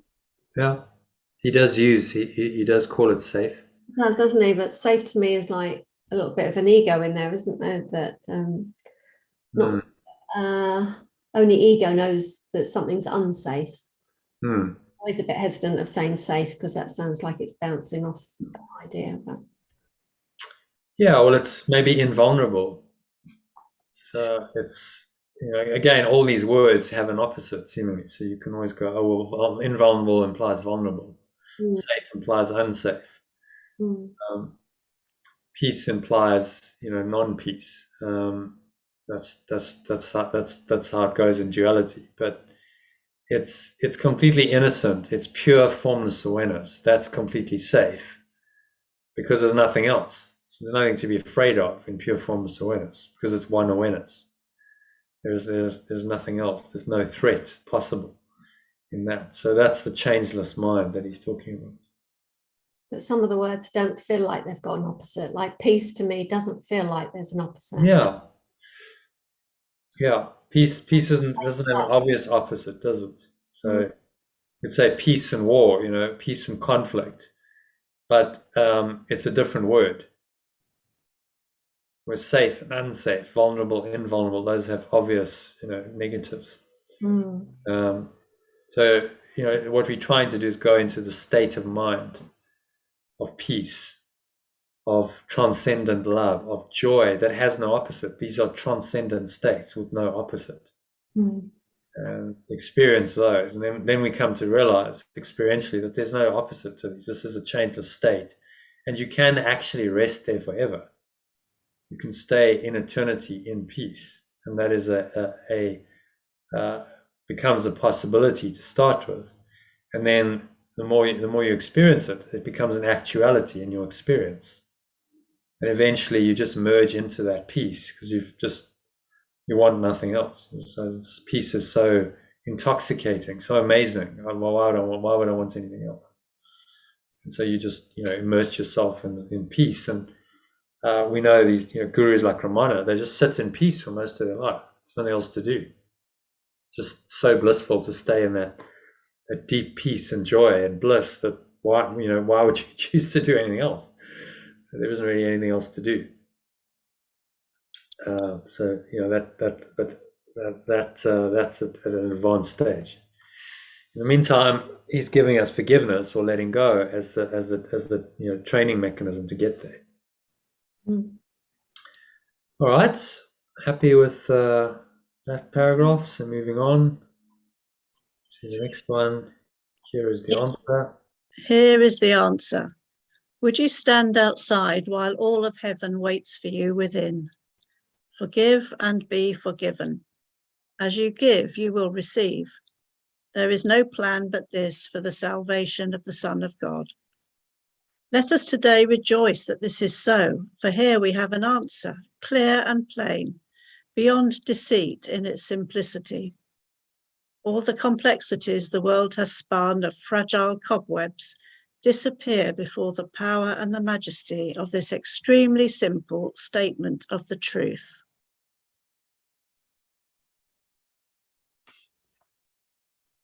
Okay. So do a translation. I can't remember what the translation of heaven is. So it's the state of pure formless awareness.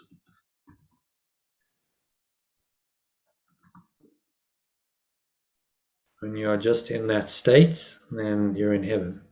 There's nothing else. Would you stand outside while all of the state of pure formless awareness waits for you within? Let go. Maybe instead of all of, the whole of maybe would be. Yeah. The whole of.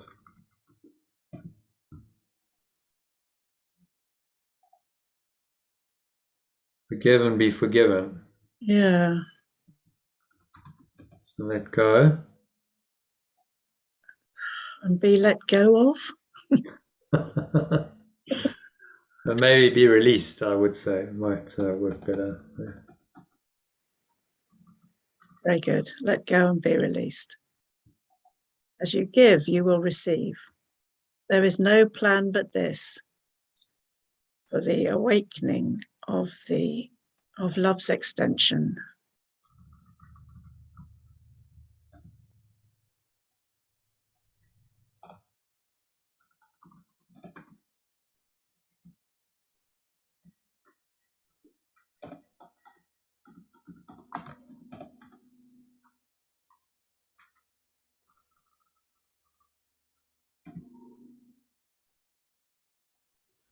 Okay.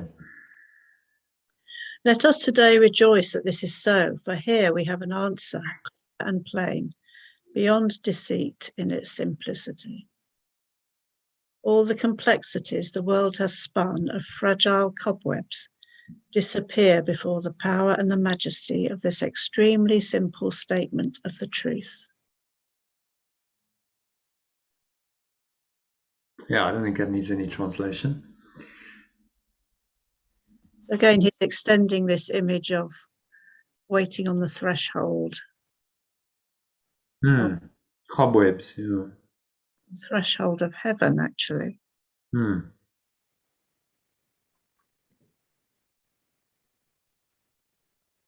All the complexities the world has spun are fragile cobwebs. So cobwebs are like sort of sticky, almost like another veil, isn't it? It's like a sticky veil that you walk into and it covers you, and you can't get through to the other side. But the cobwebs disappear before the power and the majesty of this extremely simple statement of the truth. Yeah. So we could change the imagery and make it a bit more. I like the imagery, but the fragile cobwebs are your beliefs. Fragile beliefs. Yeah.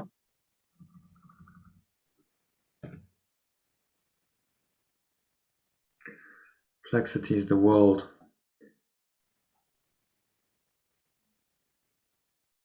has spun of fragile beliefs. Obviously, it's used spun because it's a cobweb. Yeah. Could keep that or change it. The world has Complexities the world has Created. invented. Yeah. Complexity is the world has invented.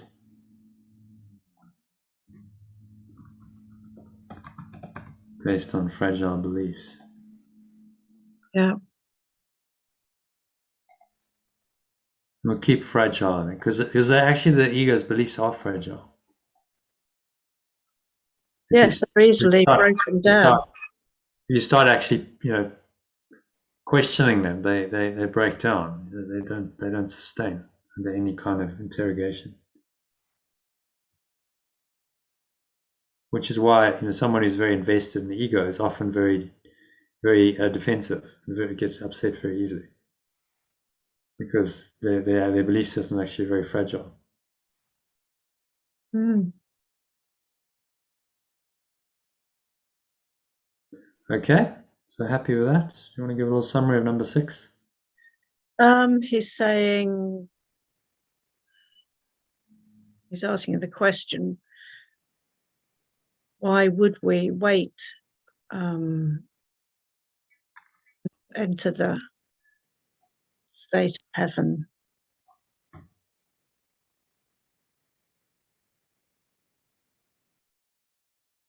Yeah. And all these fragile beliefs just crumble away when we see the truth. The true belief comes with letting go, the true peace. We have an answer beyond the complexity the ego's invented. It seems to be so complex and difficult, but actually it's a very simple answer. Yeah. Been given to this incredibly complex dream world that the ego's invented and all the problems that come with it. And saying, well, why wouldn't you just rejoice? It's so simple. Yeah, I'm giving you the answer. So it's so simple. You've just got to apply this. And I'm giving you a mind training course to help you do that. So, there's no excuse really. I'm not doing it. You can't say, you don't know the truth now. You don't know the answer. No, you do. He's told you very clearly, very explicitly. There's only one answer. Oh, there's Iona. Okay, so let's ask her to read number 7, shall we? Given she's just dropped in. Oh, I think she's in the garden. Hi, Iona.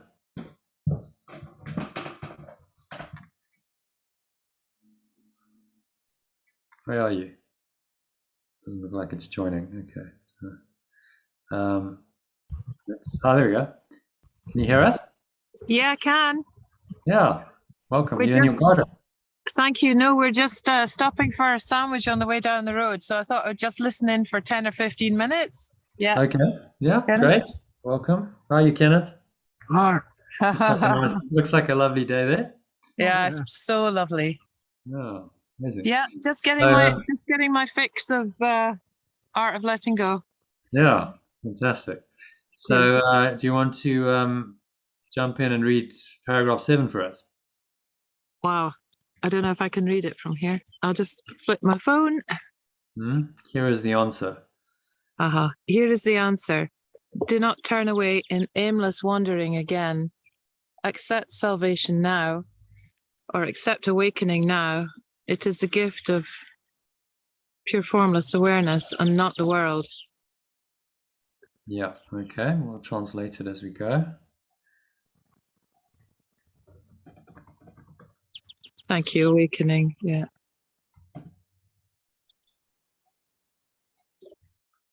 Gift of perfect love. And not the world. The world can give no gifts of any value to a mind that has received what perfect love has given as its own.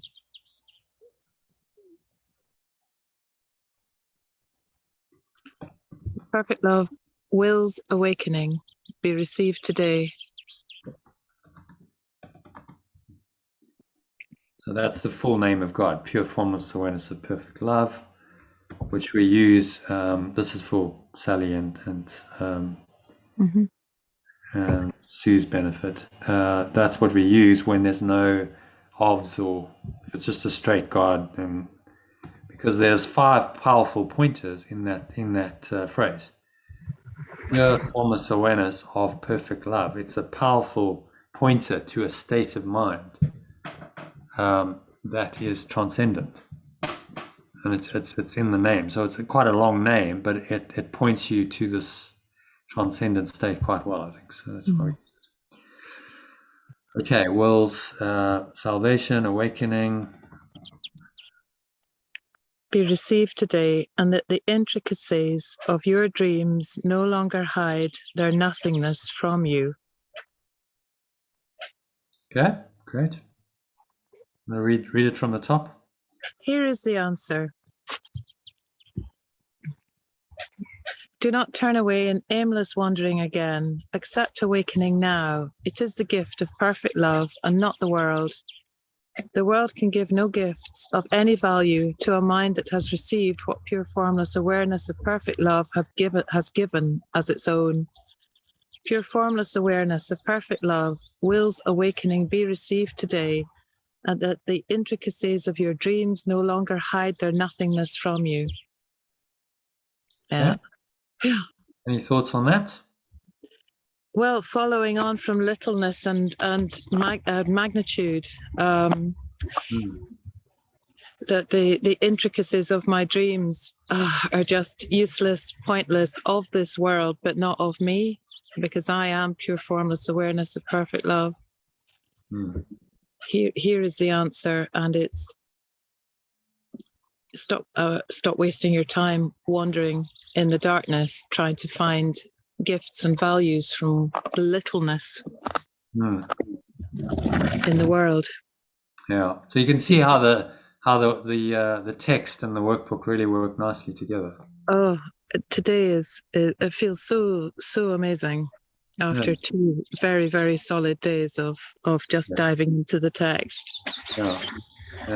It was quite a marathon we did yesterday. So. Yeah. But you experienced the benefits the next day. Yeah, it was really, really wonderful. Good. Okay, so happy with number 7. Any questions or comments on that? Just, there's really no value in this world, so don't think that there is. Saying number 8. I think we're cycling back to Sue. Open your eyes today and look upon a happy world of safety and of peace. Forgiveness is the means by which it comes to take the place of hell. In quietness, it rises up to greet your open eyes and fill your heart with deep tranquility as ancient truths, forever newly born, arise in your awareness. What you will remember then can never be described, yet your forgiveness offers it to you. Okay, so shall we translate that? Open your eyes today and look upon a happy world of safety and of peace. Letting go is the means by which it comes to take the place of hell. Okay, Iona will know what hell is. Iona? Victimhood. Oh, right. Yes, I've just done my doctorate. You've passed with honours. Oh, flying colours. I've never seen anything like it.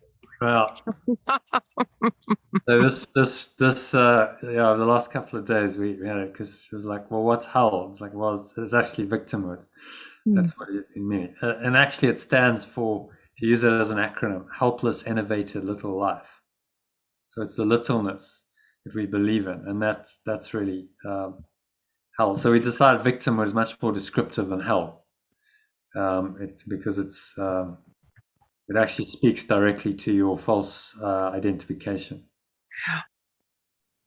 Undoing it, and then you equate victimhood with hell. That's quite useful. Yeah. Okay, so I'm behaving like a victim now. I'm believing I'm a victim. I'm in hell. I just put myself into this helpless, enervated little life state from which there seems to be no escape. Okay, so in quietness. In quietness, it rises up to greet your open eyes and fill your heart with deep tranquility as ancient truths, forever newly born, arise in your awareness. What you will remember then can never be described, yet your letting go offers it to you. Okay, so any thoughts on that paragraph?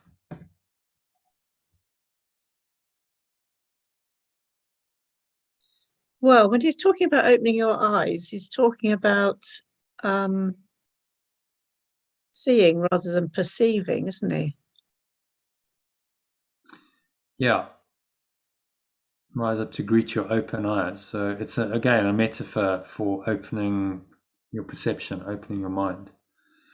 Quietness, it rises up to greet your open eyes. We could change that to mind, your open mind. Open mind's quite nice. Because then he goes into heart and fill your heart, so mind and heart. Yeah. So your heart becomes peaceful when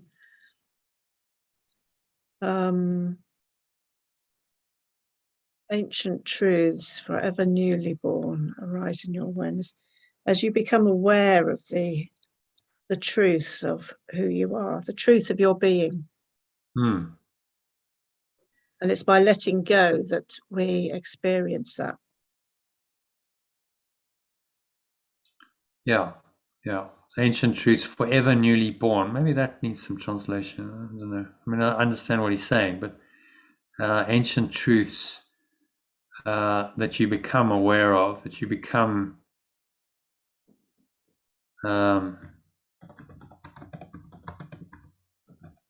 come into fresh awareness again, something like that. There's ancient truths that come into fresh awareness.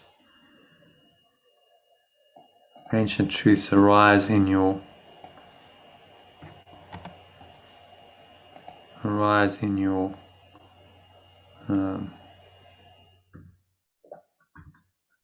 expanded awareness.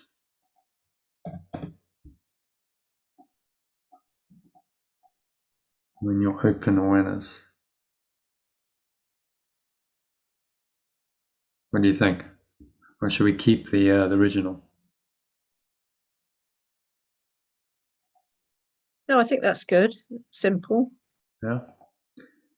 Ancient truths, forever newly born. So I'm not sure, because you're not going to forever have newly born. There's going to be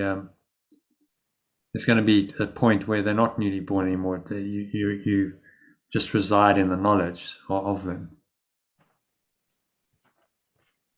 Ancient truths. I don't know what he's trying to say actually with that.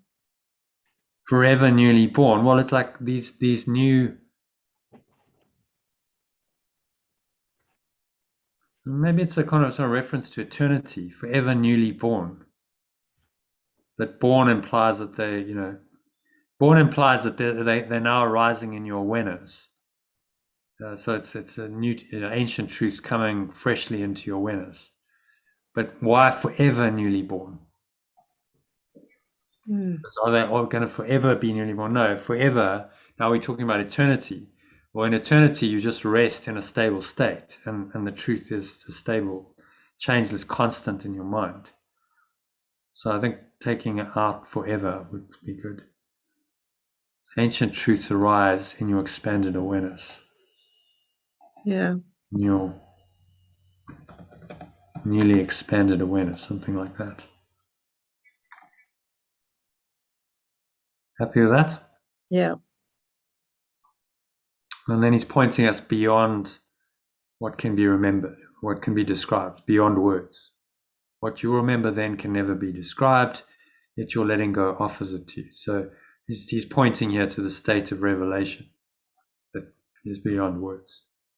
So that's where letting go leads us to what is indescribable. We think, really? Is it that simple? You know, the answer to eternal bliss is just letting go, but that's what he's saying. Okay, so happy with number 8. Yep. Moving on to number 9.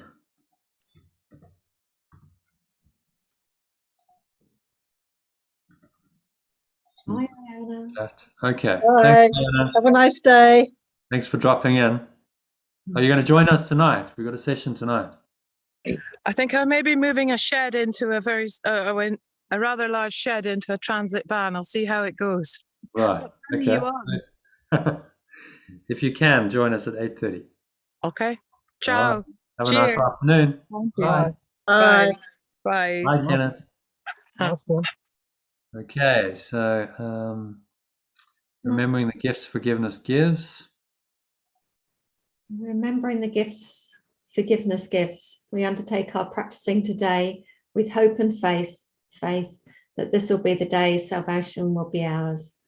Earnestly and gladly will we seek for it today, aware we hold the key with our hands, accepting heaven's answer to the hell we made, but where we would remain no more. So Okay, translating. letting go gives.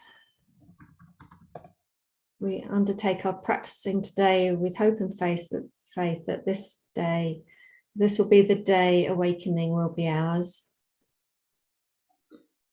Earnestly and gladly we will seek for it today, where we hold the key within our hands, accepting pure formless awareness's answer instead of heaven. Accepting heaven's answer, the state of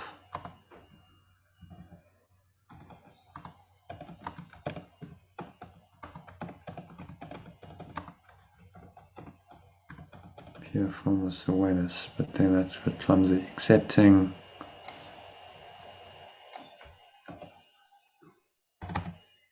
the answer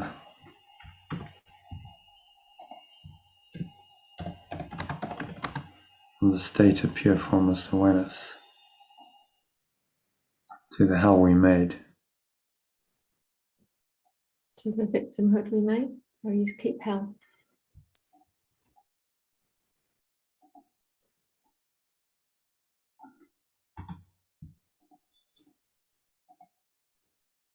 I think let's just say the accepting pure formless awareness, perfect love's answer. Accepting pure formless, the answer of pure formless awareness to the hell we made, to the hell's, remember what hell is? Victimhood. No, to the victimhood. It's actually heaven, so it shouldn't it be the state of pure formless awareness? Yeah, except that that sounds a bit clumsy, don't you think? Accepting the answer of the state of pure formless awareness to the victimhood we made. So, And gladly will we seek where we hold the key with our hands, accepting the answer. The answer is the state of pure formless awareness. the answer of, I think just go with accepting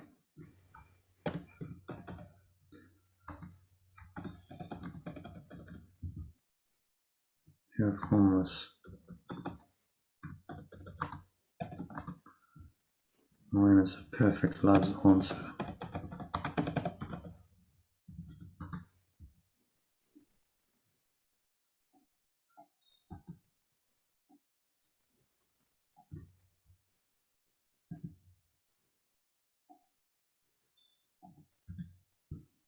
To the victimhood we made. Happy with that? Yeah. where we would remain no more. Okay. Shall I read it again? Yeah. Remembering the gifts letting go gives, we undertake our practicing today with hope and faith. This will be the day we will awaken. Earnestly and gladly will we seek for it today, aware we hold the key within our hands, accepting pure formless awareness of perfect love's answer to the victimhood we made, but where we would remain no more. Yeah, it's good. Clear choice there. Mm-hmm. Okay, and we're going into some practicing. So I'll take you into meditation now, because the rest is just he's asking us to practice. Quarter of an hour. Begin in hopeful. No, actually, Sue, do you want to just read number 10 and number 11? I've got to leave just before 3. About 10. Yeah, I've got a meeting at 3, so we need to do let's go into a meditation. So, Sue, if you just read those, and then I'll take you into meditation. Morning and evening do we gladly give a quarter of an hour to the search in which the end of hell is guaranteed. Begin in hopefulness, for we have reached the turning point at which the road becomes far easier. And now the way is short that yet we travel. We are close indeed to the appointed ending of the dream. Yeah, so that's just end of hell is end of victimhood. Yeah. End of victimhood.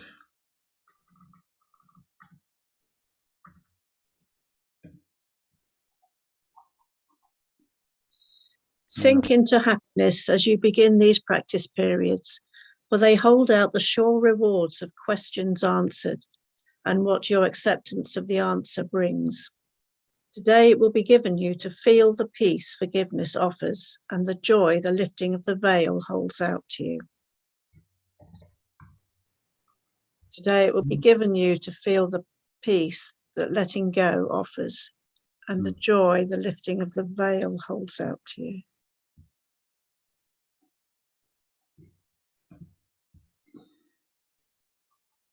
Yeah. Okay, and then this one does go on, doesn't it? So before the light, Sally, you want to read that?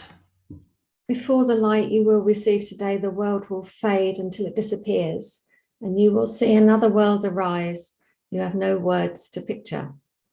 Now we walk directly into light, and we receive the gifts that have been held in store for us since time began, kept waiting for today. The light is? Awareness, true awareness. Yeah, true awareness. True awareness you will receive today. You will, maybe instead of receive, experience. How about that? You'll experience today, the world will fade. You'll see another world arise. You have no words to picture. No words to describe.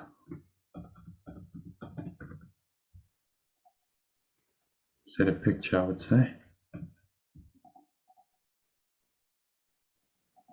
Now we walk directly into true awareness.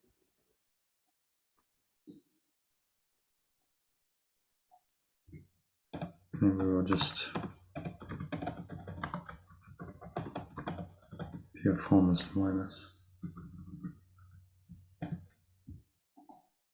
Receive the gifts that have been held in store for us since time ago and kept waiting for today.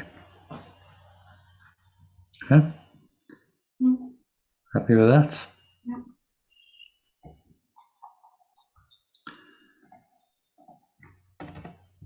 Forgiveness offers you everything you want. Forgiveness offers everything you want. Today, all things you want are given you. Let not your gifts recede throughout the day as you return again to meet a world of shifting change and bleak appearances. Retain your gifts in clear awareness as you see the changeless in the heart of change, the light of truth behind appearances. And so just letting go offers everything you want.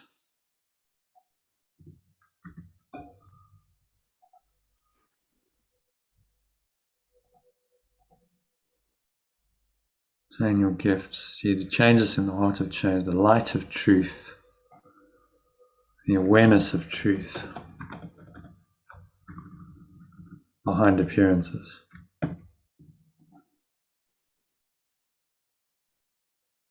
Happy with that? Yep. Be tempted not to let your gifts slip by and drift into forgetfulness, but hold them firmly in your mind by your attempts to think of them at least a minute as each quarter of an hour passes by. Remind yourself how precious these gifts with this reminder, which has power to hold your gifts in your awareness throughout the day. Forgiveness offers everything I want. Today I have accepted this as true. Today I have received the gifts of God. Okay, so just the Letting go offers everything I want.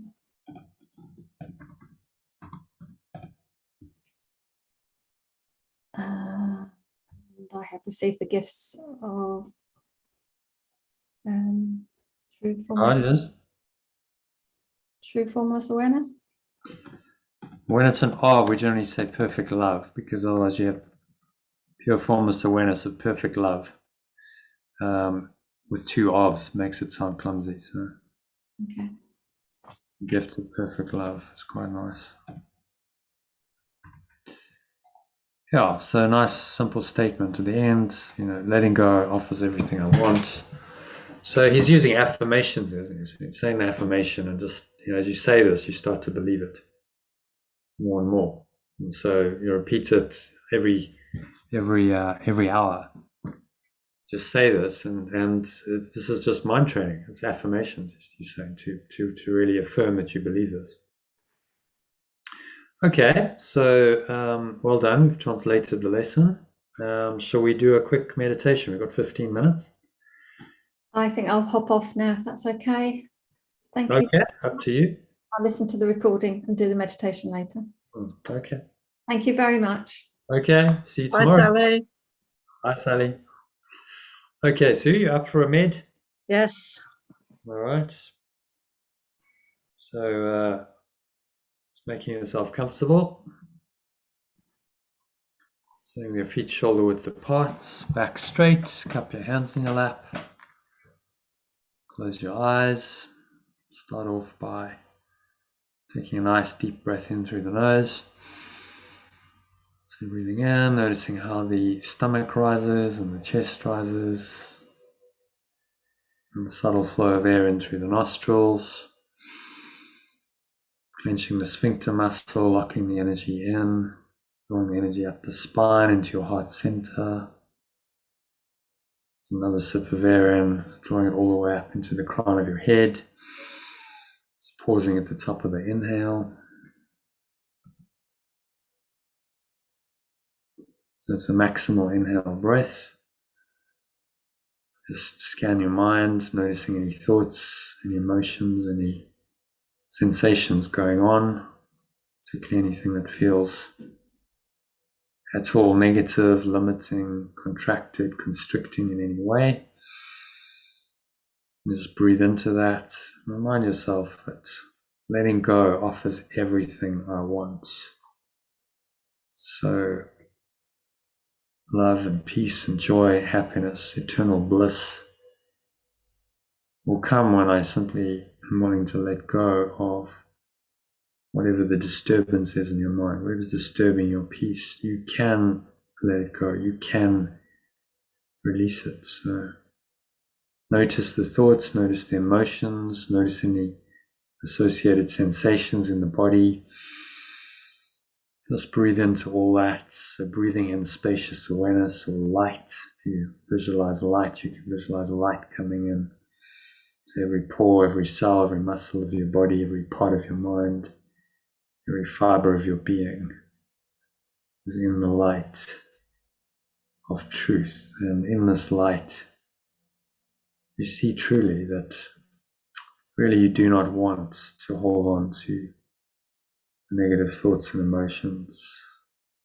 They offer you nothing but pain and suffering, sickness and death. They serve no other purpose than to obscure the light of your true awareness. So be willing now just to let them go, using your breath to help you. So exhale, just blowing them out. Imagine they're like dark clouds just leaving you, blowing them away into the nothingness they really are.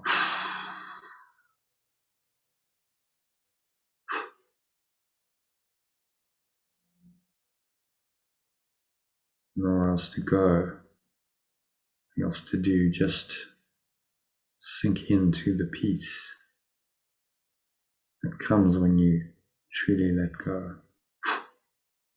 Lower the stomach into the spine, expel the last remaining air out, and you just rest in the peace of love. Remind yourself that forgiveness offers everything I want. Love and peace and joy, eternal happiness and revelation, state of bliss that you cannot conceive of in a seemingly separated state of mind. It offers all of this. Everything you want is there. Everything you've been seeking for since time began lies beyond the veil of illusion. And forgiveness lifts the veil. Letting go lifts the veil. So say to yourself, today I have accepted this as true. I accept that letting go is the answer and the only answer to all of my problems. So it is.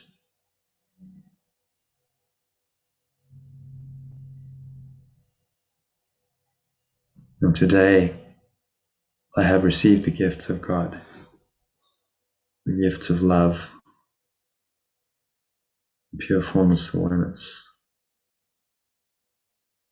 Comes with a state, a deep peace. So experience these gifts now. Yourself over to them. Let pure formless awareness of perfect love arise in your mind, bringing you tranquility, a deep peace, a calm rest. All the things that Yeshua's talked about in this lesson. So sink into happiness. Sink into this deep peace. She is the same as happiness. These are just pointers, words that point to a state of mind that's beyond words. As he said, no words will be able to describe. See another world arise. You have no words to picture. You will perceive another world. So let that happen. Give yourself the gift of that experience of another world, another state of mind, another dimension.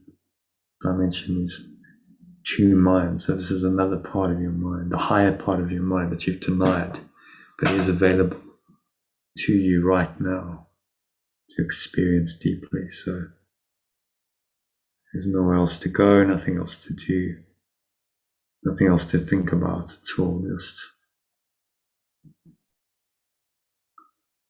please relax, be still, surrender completely to the deep peace, the happiness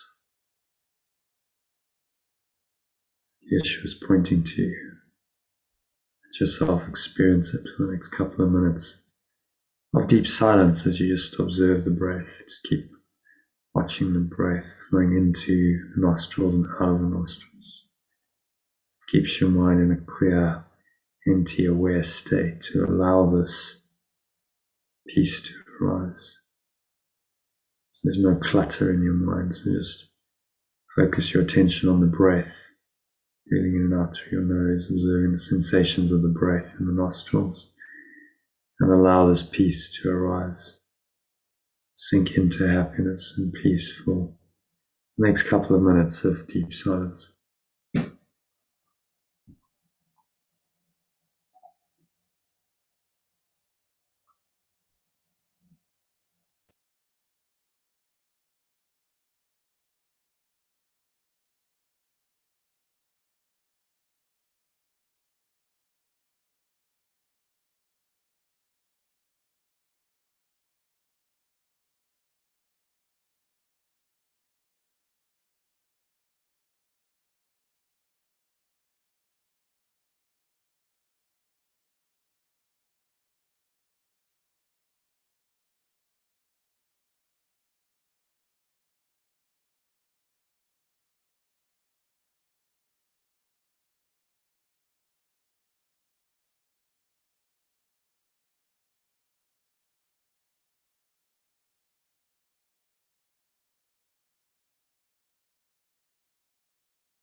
Okay, so just gently coming back to awareness of the body and the breath, the senses and the world. And on the count of 3, you're going to open your eyes. So 1, just breathing in, noticing how the stomach rises and the chest rises, subtle flow of air in through the nostrils,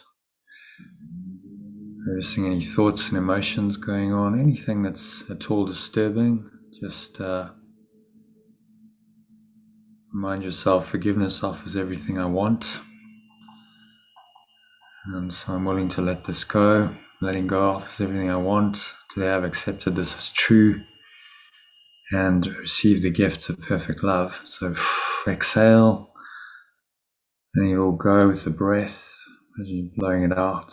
The breeze of your breath into the nothingness that it really is.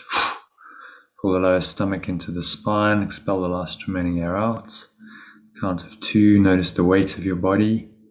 Pressing down into the chair, your feet touching the ground, noticing what you're feeling and touching. Your hands, notice any taste in your mouth. Maybe there's a subtle smell in your nose. Notice what you're hearing. Surrounding environment without really any judgment, no interpretation. So you're just in this state of pure formless awareness. Anchor that state in. And stay in that state for the rest of the afternoon and evening, and use today's lesson to help you. Frequently every hour you can listen to the recordings that I've sent you, the breath break 2 minutes, or just bring it to mind. And so 3, on the count of 3, open your eyes and just take a moment to look around, ground yourself back into this world, into this reality, noticing any thoughts, any emotions, and stay rooted in this higher awareness for the rest of the afternoon, evening, and hopefully I'll see you this evening at 8:30. So thanks a lot, Sue. Thanks for joining, and I'll see you this evening. Thanks, Jono.